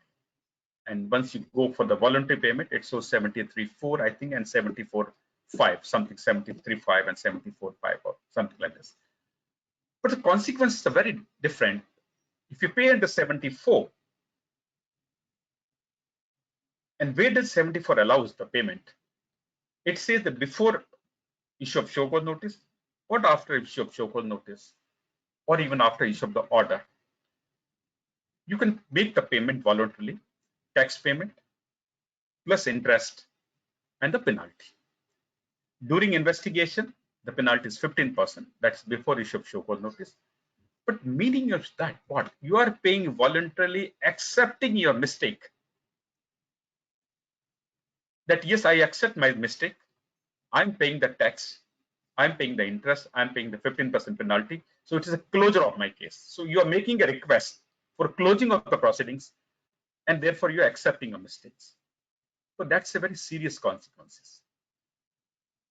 If you pay under 74, you are accepting a mistake. So you will be happy, okay, my amount is small, 20 lakh, 30 lakhs, 40 lakhs, okay, let's pay or forget. Otherwise, no, arrest, kuch bhi ho jayega. But it's the consequence under the income tax. Moment all these cases will be referred to income tax fellow will say, now you confessed that it was a bogus bill. It was a bogus purchase. So you're liable for a penalty of 100% of the purchase value under the Income Tax Act. Another legal provision you must know, even if you pay under 74, your proceedings will be closed. You will not be given a show cause notice. You are happy, but prosecution can still be launched against you because section 132, under which the prosecution is launched, under which the arrest provisions are there, proceedings under that section is not closed, even if you make the payment under section 74. So if the amount is large enough, department can always very well launch a prosecution against you.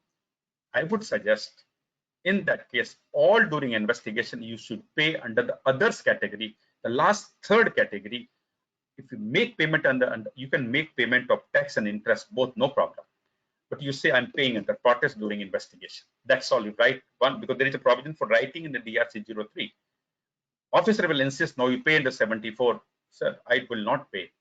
I will pay. If you're wanting, I will pay about this amount, but I want to. The benefit of that, in that case, you will get a show cause notice. If you get a show cause notice, you got all chances to defend your case. I don't know how the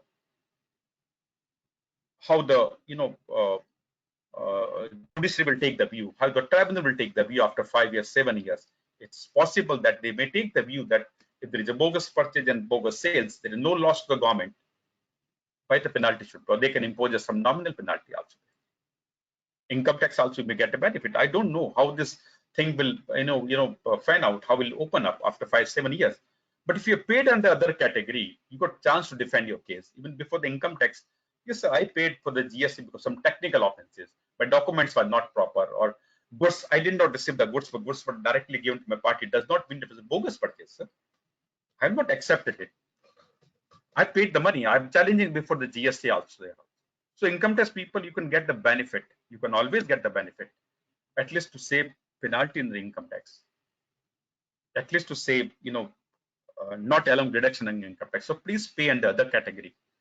Don't pay under section 74. That's my first sincere, request to that. Sometimes we say the seizure of cash, whether the cash can be seized legally. Yes, in my view, the cash, if the department thinks that cash is from the, from the sale, which is not accounted for, on which tax is not paid, they can seize the sales, because section 67(2) says not only in the, documents or other things, goods, things useful or relevant for proceedings, and that things should cover the cash also. Very important aspect, must tell you, for the all bogus invoice cases. Suppose you are forced to pay the tax on, reverse the ITC, because your case is a bogus purchases. I would say please file the refund for the GST paid on the sales, because if there is bogus purchase, there is a bogus sales also. Please file the refund and say that yes, if my purchase is bogus, my sale is also bogus. So whatever tax I paid it, I'm filing the refund. Because all probability, listen very carefully now, all probability, department will recover the same amount of money from your buyer also on the same ground that his purchase is bogus also. If that has happened, your purchase is bogus, your buyer's purchase is bogus, in that case, why should you have paid the tax? Please file the refund claim for the GST paid on sales. Let this matter be litigated. Let department not give the refund. Let this matter go up to the higher level. This is the one very interesting aspect you must keep in mind. We have done in a couple of cases. We are fighting it out. Arrest. General guidance of the guidelines of departments are there that non-cooperation or apprehension of tampering with the document evidences are the two grounds for the arrest. So every case department say, I will arrest you, I will arrest you, I will arrest you. No, generally, you should be knowing that only because you're non-cooperate. You are going for a statement every time. And then all the evidences department has taken, I mean, how they can arrest you? This, of course, more than 5 crore, they can arrest you, they can take any plea, but generally I'm telling you. One thing you must know, in case generally people say the superintendent has called me, so he's harassing you, making me sit whole day in the offices and till late night, and he's threatening me to arrest. And if your case is genuine, if you think that you're not done wrong, I would suggest you approach the senior officer. Don't restrict yourself to the inspector and superintendent. Go and meet you can tell, I want to meet commissioner, sir. I want to meet additional commissioner. Go and meet, take their time. Generally, people at senior level, they will listen to you. They say, sir, I'm getting arrested. Somebody has given a one statement, does not, because number of times what happens, your one of the supplier may be bogus, but in your case, they will ask that, oh, no, all your purchases are bogus now. So you can go and tell him, sir, okay, in one case, somebody has given a statement, I don't agree, I received the goods, but why I'm getting arrested for all the cases? Moment you approach a senior officer, then the pressure will go down. Pressure will go down on the lower officer. They will say, no, that is this fellow is meeting the commissioners, additional commissioner. I should be more cautious about this. Okay. And of course, this I mentioned, unlaid upon document has to be returned to you within 30 days time. Give me 1 minute, please.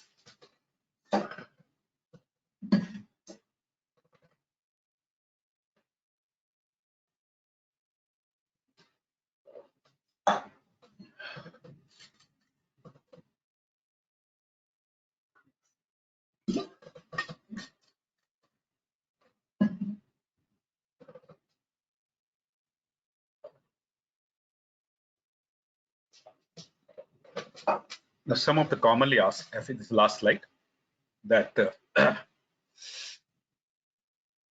this all regarding the fake invoices. Can recovery be sought from each dealer in the same chain? The goods are sold from A to B, B to C, C to D, D to E. So this is the one common question. So, sir, they have made recovery from B. Now, why they're coming to C, D, and E? Legally, they can make recovery because everyone has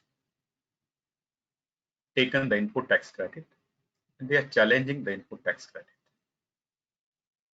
They can legally, they can do it. You can't stop it.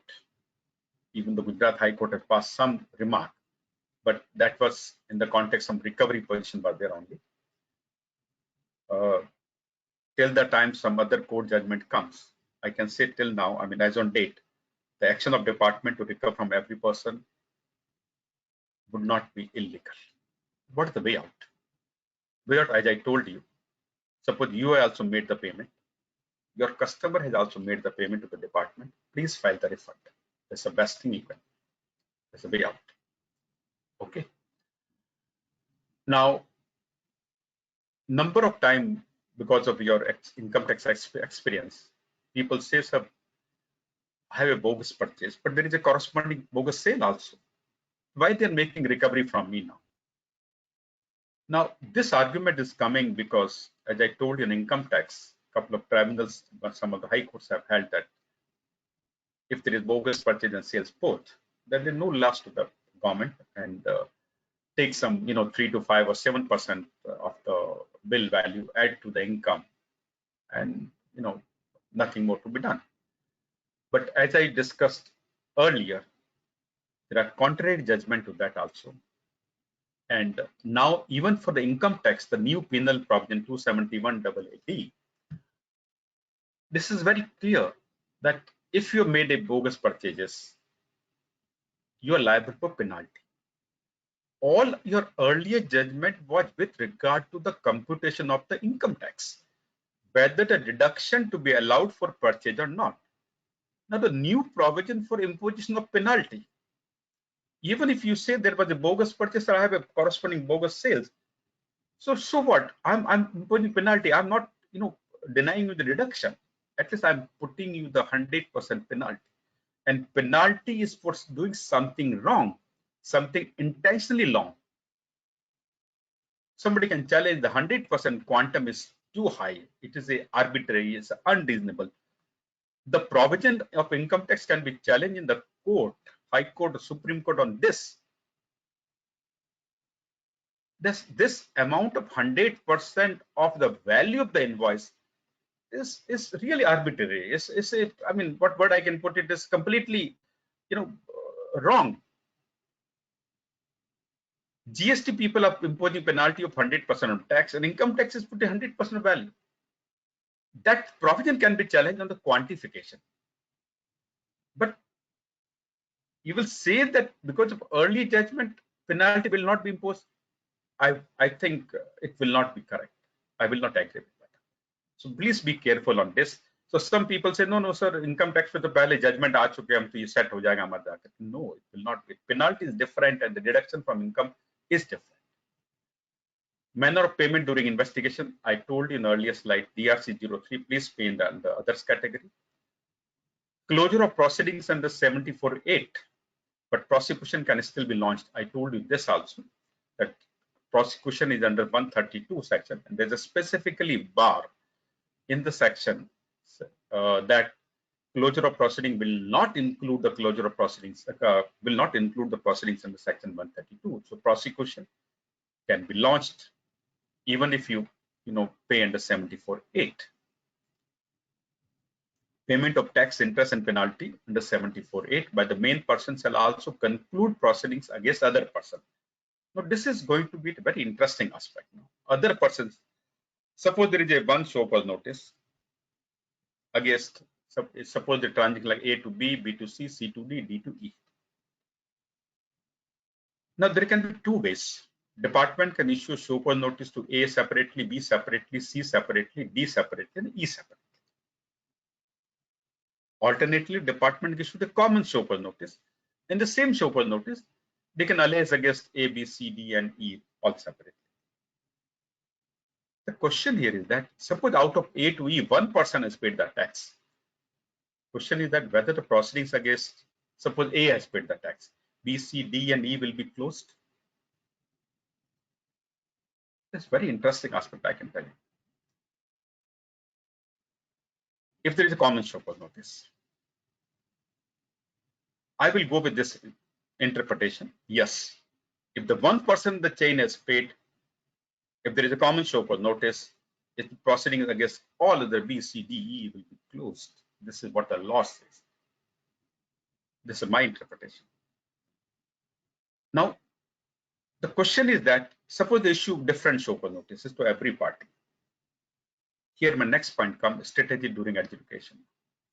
During adjudication, since all this, suppose the 5 show cause notices are issued to the different parties, a request can be made to the concerned tax department to club all the 5 cases because all are linked, and it was happening in the past, at least in Central Board of Excise and Customs, now CBIC. It was happening. Number of cases were always clubbed, and one common adjudication authority was given there by an order pass. And similar provisions in the GST can be done. So during adjudication, our strategy should be there. We should request the government to club all these cases against all the parties, and it should be decided by one person. Moment is clubbed and decided by one person, can I use this provision of payment of tax, interest and penalty by one person shall conclude proceeding against the other person? Let us try. I hope we can try this, or at least all other people who have paid the taxes, we can get the refund. So this is the one strategy we can follow during adjudication.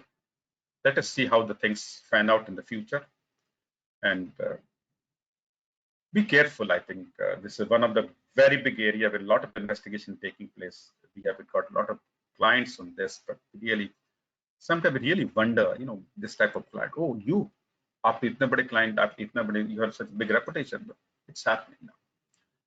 So that is all I wanted to say to all of you, and thank you very much.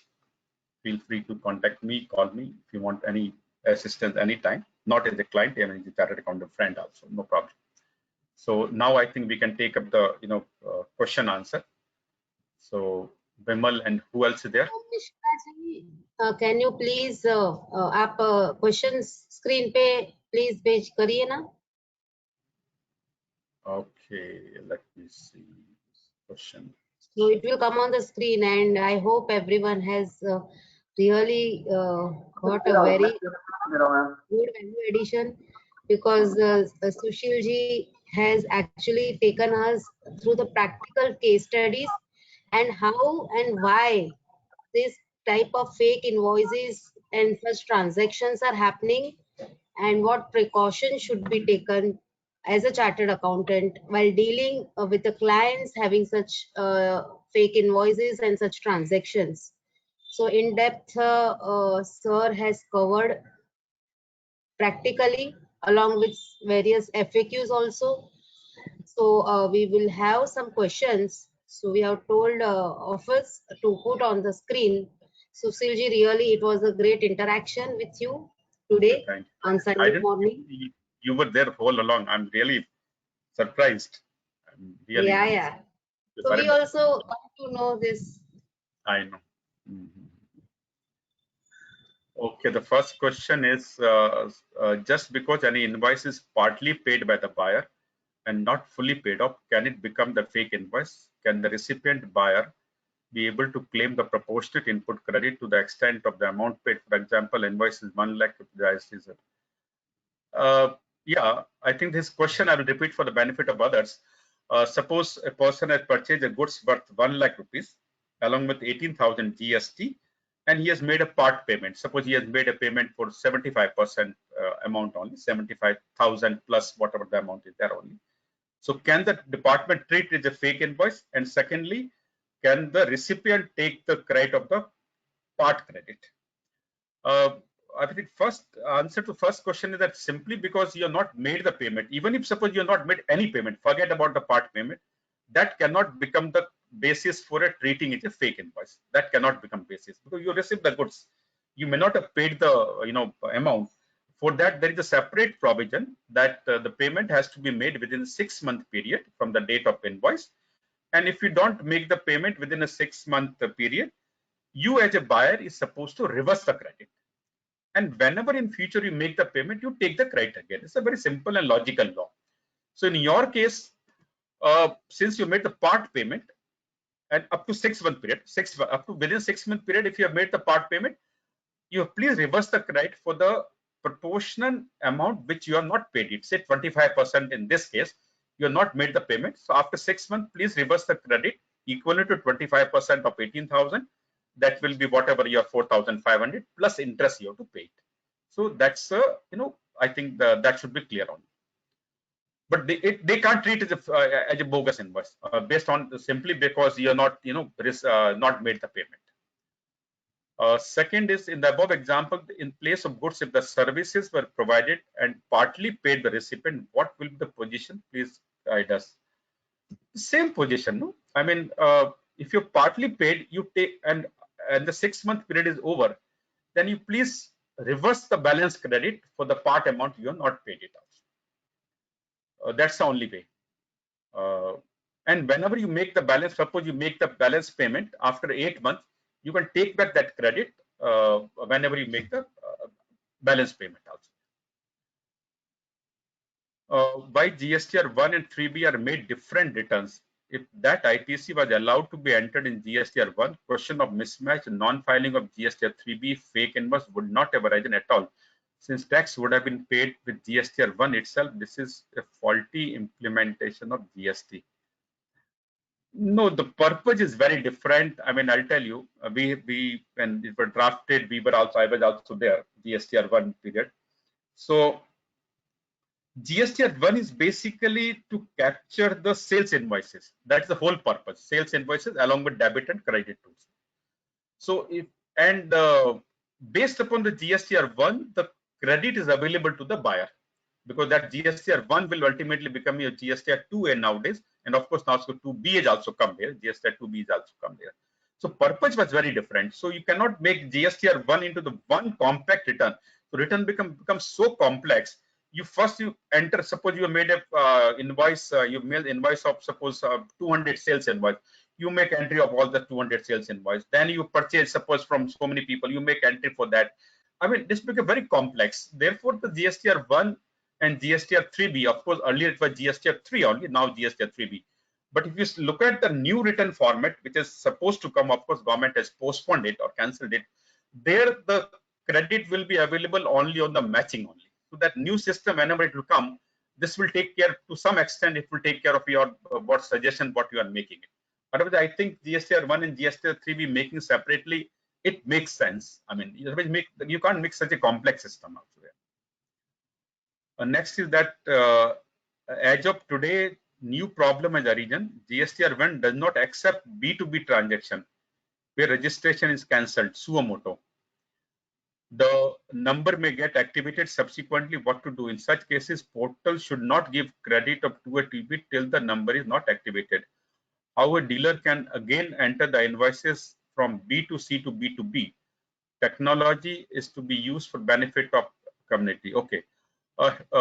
His problem is that suppose the supplier's registration has been suspended or cancelled, and you have received the invoices, you are the buyer. How would you take the credit now? So only way will be there. Suppose the suspension is cancelled or registration is cancelled, sorry, or the cancellation is revoked again there. Then you will get a chance. You means the supplier will get a chance to upload all his, invoices. And suppose the cancellation not revoked, not only the seller but the buyer will be also at a big risk basically. So that's the answer I can give it to you. Is there any mechanism to identify the unknown invoice appearing wrongly in the GSTR2 under B2B, which may be already corrected by unknown seller for appearing correctly in actual buyer GSTR2A and B2B? Such invoice entries may be difficult to explain during government GST audit, as we are not aware of the same. I mean, his question, what I understand is that in your GSTR2A, some wrong credits have come. And perhaps by mistake, you have taken the credit. Means even though you have not purchased the goods, but somebody by mistake have entered.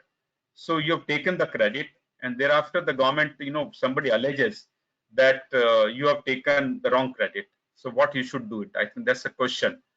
But question here is that okay, in a 1 month you have taken the credit, but after this some reconciliation must be doing. As per your book, suppose you were supposed to take credit of on purchase of 1 crore rupees, your credit was 18 lakhs rupees, and suppose your 2A credit is 25 lakhs, 7 lakh extra. At some moment you will come to know, no?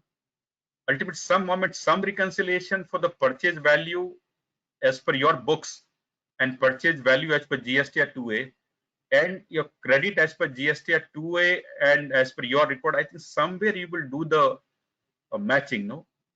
I think that should be your, that's why the GSTR 9 is there ultimately, 9C. 9C, of course, they are doing away, but ultimately the reconciliation was made for that purpose. If you have taken some wrong credit at one or other day, you should be in a position to find out. No? You can't put the blame on the government every time now.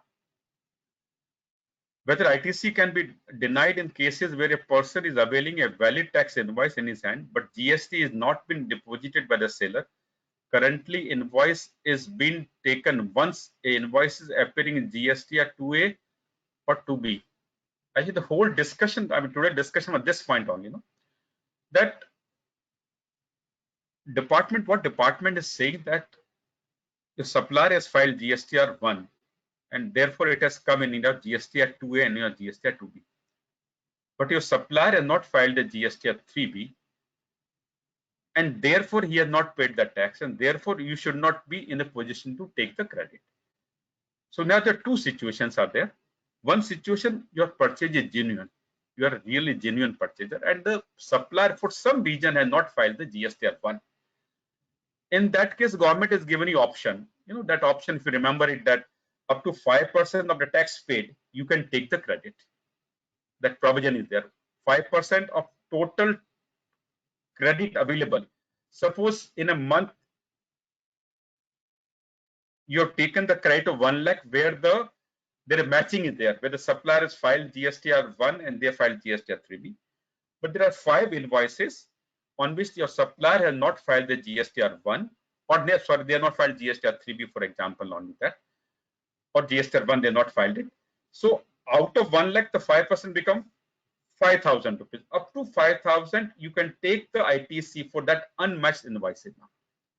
And as and when they will file the GSTR1 and 3B, you can take the credit. But suppose the question here is that they are bogus supplier. You have not received the goods. You have only got a fake invoices.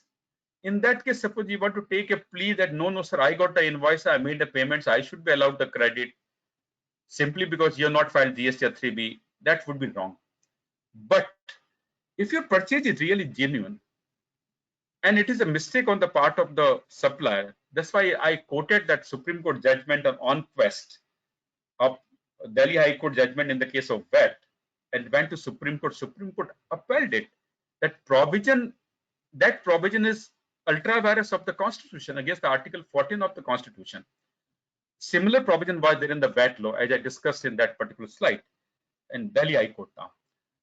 So therefore, I am very hopeful, because almost all the High Court, Ahmedabad, you say Gujarat High Court, Mumbai High Court, Allahabad High Court, Madras High Court, Andhra Pradesh High Court, almost every High Court has admitted such writ petition challenging the constitutionality of this section 16(2)(c). And as the Madras High Court already held in April 21, that you cannot simply jump to the buyer seeking the recovery from him simply because the supplier has not filed the GST 3B. So I am quite hopeful that, as in the case of VAT law, perhaps the courts will hold that if you are a genuine purchaser, you receive the goods, you have paid your money, your invoice, sales invoice, your purchase invoice value, and your tax to your supplier. In that case, your ITC should not be challenged. But as on the date the law is there, if the supplier not paid the tax, you cannot take the ITC. That's the law as on date. It has been put in the challenge. Next is, would it be justified for the HO where credits accumulated to cross-charge the branch offices in other location to transfer the accumulated credit? No, the same point I told you about the related companies. HO can cross-charge for the real services given by them. Suppose there is a centralized purchase section, there is a centralized legal section is there. You have all directors sitting in the HO. You can cross-charge, no doubt about it. You can always cross-charge and transfer the credit, but without doing anything, simply because you got some money lying at HO and you want to transfer to your other registration, that will not be legal. If the genuinely is there, some services is there which the HO is providing it, you should cross-charge. It's your legal responsibility to cross-charge at that side. But without doing anything, simply because you want to transfer the credit without doing anything, that will not be legal. Next is, if e-way bill generated by supplier and generated part A, but transporter failed to generate part B, and the same e-bill expires, who will be responsible, supplier or transporter? Will department recover penalty for the same? You mean to say the goods have been transported in that case? E-way bill generated by supplier, okay, no problem, and part A, but the transporter has failed to do it now. Part B, and same e-way bill expire, naturally it will expire. So, but the goods have, I think it looks like in this case, the goods have been transported. So, the transporter will be responsible in this case. He has not generated part B, and without generating part B, he has transported the goods. So, penalty will be imposed on the transporter only, because it's his fault only. Next is that packing materials were sent to supplier for packing of rice, due to quality issue, we changed the supplier. So can the packing material now be transferred to another supplier? If yes, will it be with the tax or without tax? Or what document required for this transfer? What I understand the question here is that I've sent the rice for packing, and I've also sent the packing material. But once I send to a job worker, suppose A, and then I'm not satisfied that I want to transfer from A to B, another job worker, you can always do it. You should have a delivery challan with you. You should simply give instruction to Mr. A, who is a job worker for job packer, repacker, whatever it is. Then transfer to B. There is no problem. I mean, no. Even if you've taken the input tax credit on the packing material, it is permitted. You can always make your internal document, and with that internal document, your packing material can go from one job worker to another job worker. There's no issue. Absolutely, there's no need of payment of any tax by you. Document is simply your internal document. It can be your challan. It can be instruction. Simply an email from you to your first packer, and that packer will send this packing material under his challan without payment of tax. But it is without consideration, so no tax is required to be paid. In case the seller has filed GSTR 1 properly and buyer has taken the credit, okay, and later on seller has amended GSTR 1 and no revised invoice was issued, and after 2 years the buyer found the same, what should buyer do? Whether he should reverse the credit? In case the seller has filed the GSTR 1 properly and buyer has taken the credit, later on the seller has amended the GSTR 1 and no revised invoices. See, the point here is this. First, let's understand why this amendment in GSTR 1 has been permitted. Let me first explain. This is a lot of confusion in the mind of people. GSTR 1 can be amended only when there is a difference in what is written in the invoice issued by a person and what he has entered in the GSTR 1. So what I put is simple language. There is a feeding mistake while entering in the GSTR 1. The supplier has made certain mistake. Only in those cases, the GSTR 1 amendment can be made for a particular invoice. Let me give example. Suppose in the invoice, the item wise, X item wise, suppose the TV is there. A person is selling the TV of different dimensions, suppose 45 inch, 30 inch, different models. So while writing in the invoice, suppose it was made of Sony 45 inch, particular model XYZ. Okay. But while entering in the description does not come to the GSTR 1, sorry. Suppose the classification was there, or the value, for example, value, the best example. The value was suppose for the 20 TV, value was suppose the 10 lakhs rupees. But while entering in the GSTR 1, invoice is showing 10 lakhs rupees value. But while entering in the GSTR 1, the person has made a mistake of making 1 lakh only. The 1 0 by mistake he has forgot to add while making the GSTR 1. So this can be amended in the next month or next to next month or within up to next September. This amendment can be made in the GSTR 1 in that amendment column, your table 9 or whatever it is there only. But suppose you would say that no, my invoice was initially made for 1 lakh rupees and now I want to make 10 lakhs rupees. No, that is not permissible. Are you getting my point? In that case, you are supposed to raise only the debit note or credit note. What in this case, from 1 lakh to 10 lakhs, debit note will be issued, or if it is reverse, credit note will be issued. So in your case, what you are saying that he has revised the invoice, which you are not aware. I don't know what amendment he has made it, whether he has made amendment value or tax or whatever it is now only, but he cannot revise the invoice. If we want to change anything in the invoice, he has to issue the debit note if it is a value related item, debit note or credit note. He cannot do. So this procedure of revising invoices, unfortunately, in the GSTR is not in the GST system not available. And this has caused many problems with people. Earlier, what happened? People used to cancel the invoice, and he will just call for the invoice from the customer, cancel it. Both the fellow will forget about it. They will enter the new invoice. हमने old invoice को cancel कर दिया, change कर दिया, उसको दे दिया. क्योंकि जब तक रिटर्न फाइल करेंगे तो उसमें नया इनवॉइस चला जाएगा, आपको कोई प्रॉब्लम नहीं था आपको. बट जीएसटीआर में जीएसटी प्रॉब्लम नहीं है, बिकॉज योर जीएसटी मैं आपने इनवॉइस बनाने के बाद ईवेबल भी जनरेट कर दिया, now you can not change it. ना मैं आपको एग्जांपल बताऊं, अभी एक क्लाइंट है हमारे पास, बोला हमने from Maharashtra, from Bombay, the party is in Delhi and they sold that, please send my goods to Calcutta, is another head of another branch office, but you raise the invoice upon me.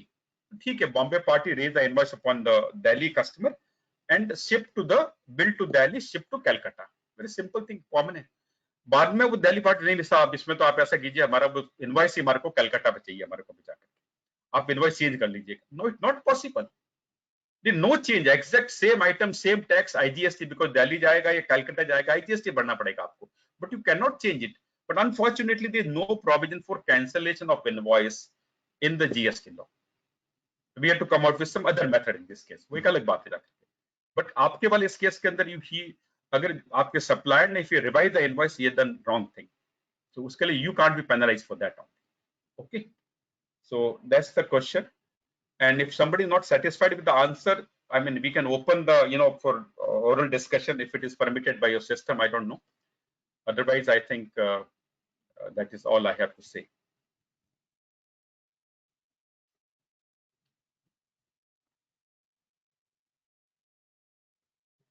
हाँ विकास बताइए। That's fine. If somebody has अच्छा, some more question has come. Okay. We have registration only in Maharashtra and rented office in Madhya Pradesh. No sale made from MP. Is GST registration mandate in MP? What will happen to ITC accumulated if we never make sale from MP? Now, you say you have rented an office in Mumbai, in Madhya Pradesh, but आप करते क्या? I don't know what you do. You have rented, but you say you're not making any sale from there only. But there must be some staff, या आपका marketing staff वहां बैठता होगा मेरे ख्याल से, कुछ ना कुछ तो आप करते हैं, ऑफिस लिया होगा अगर आपने, या तो परचेज वाला स्टाफ बैठता होगा या आपका मार्केटिंग स्टाफ बैठता होगा आपने। So I would suggest कि you should take registration in Madhya Pradesh. Otherwise आपका मध्य प्रदेश में जितना आईटीसी आपका एक्यूमुलेट होगा, जैसे रेंट के ऊपर अगर आप जीएसटी भर रहे हैं, आप लोग टेलीफोन है बिल आपका, आप स्टेशनरी खरीदते हैं, आपका कंप्यूटर है, तो so many things, goods and services which you are procuring in Madhya Pradesh, आपका सब आईटीसी बेस जा रहा है। I would suggest you take registration in Madhya Pradesh, and Madhya Pradesh में take enter ITC and let Madhya Pradesh cross charge to the HO in Maharashtra. वो पूरे महीने में जितना खर्चा होता है उस खर्चे के ऊपर वो चार्ज कर देगा, उसके ऊपर टैक्स बढ़ देगा, और जितना आईटीसी आपको मध्य प्रदेश में मिला वो entire ITC you can use in the Madhya Pradesh, नहीं तो पूरा आपका आईटीसी वेस्ट हो जाएगा। You must take registration in Madhya Pradesh, otherwise entire ITC will be lost. I think in a marathon way, as a marathon runner, Sushil Solanki ji has covered all the questions. Even it was not in the scope, then also he has covered. He has given the guidance and way forward for all the questions. It was a great session, and we cannot forget the way you have actually dealt the session, sir. Really great, and all participants have really a great value add with this session. I request our regional council member C. Vikas Jain to propose a very well-deserved vote of thanks to Sushilji Solanki. Thank you, Prithiben, and very rightly said by you that it has been a marathon session and a wonderful response from all over the WRC members, I would say. In fact, sir, I have received few of the messages in my personal mobile, and people have said that why can't we have such kind of more sessions? Let us invite Sushil Solanki sir to Ahmedabad. Somebody from Ahmedabad said कि Ahmedabad में बुलाना चाहिए. Somebody from Baroda messaged me कि sir एक Baroda branch में भी sir का lecture होना चाहिए. So definitely we'll look forward to have many more sessions with you, and especially the way you have explained on the investigation side, adjudication side, and all this. I would say it was so lucid and easy to understand for all of us. So hats off to you, sir, and thank you very much on behalf of all the members who have attended today and on behalf of WRC. Thanks a lot, sir. Thank you very much all, and let COVID be over. We'll come to Surat, Baroda, wherever you want. No problem. We'll come to definitely. Thank you very much. Thank you, sir. Thank you. Thank you very much. I wish everyone safe and healthy and have a great Sunday ahead. Thank you. Thanks a lot. Thank you, sir.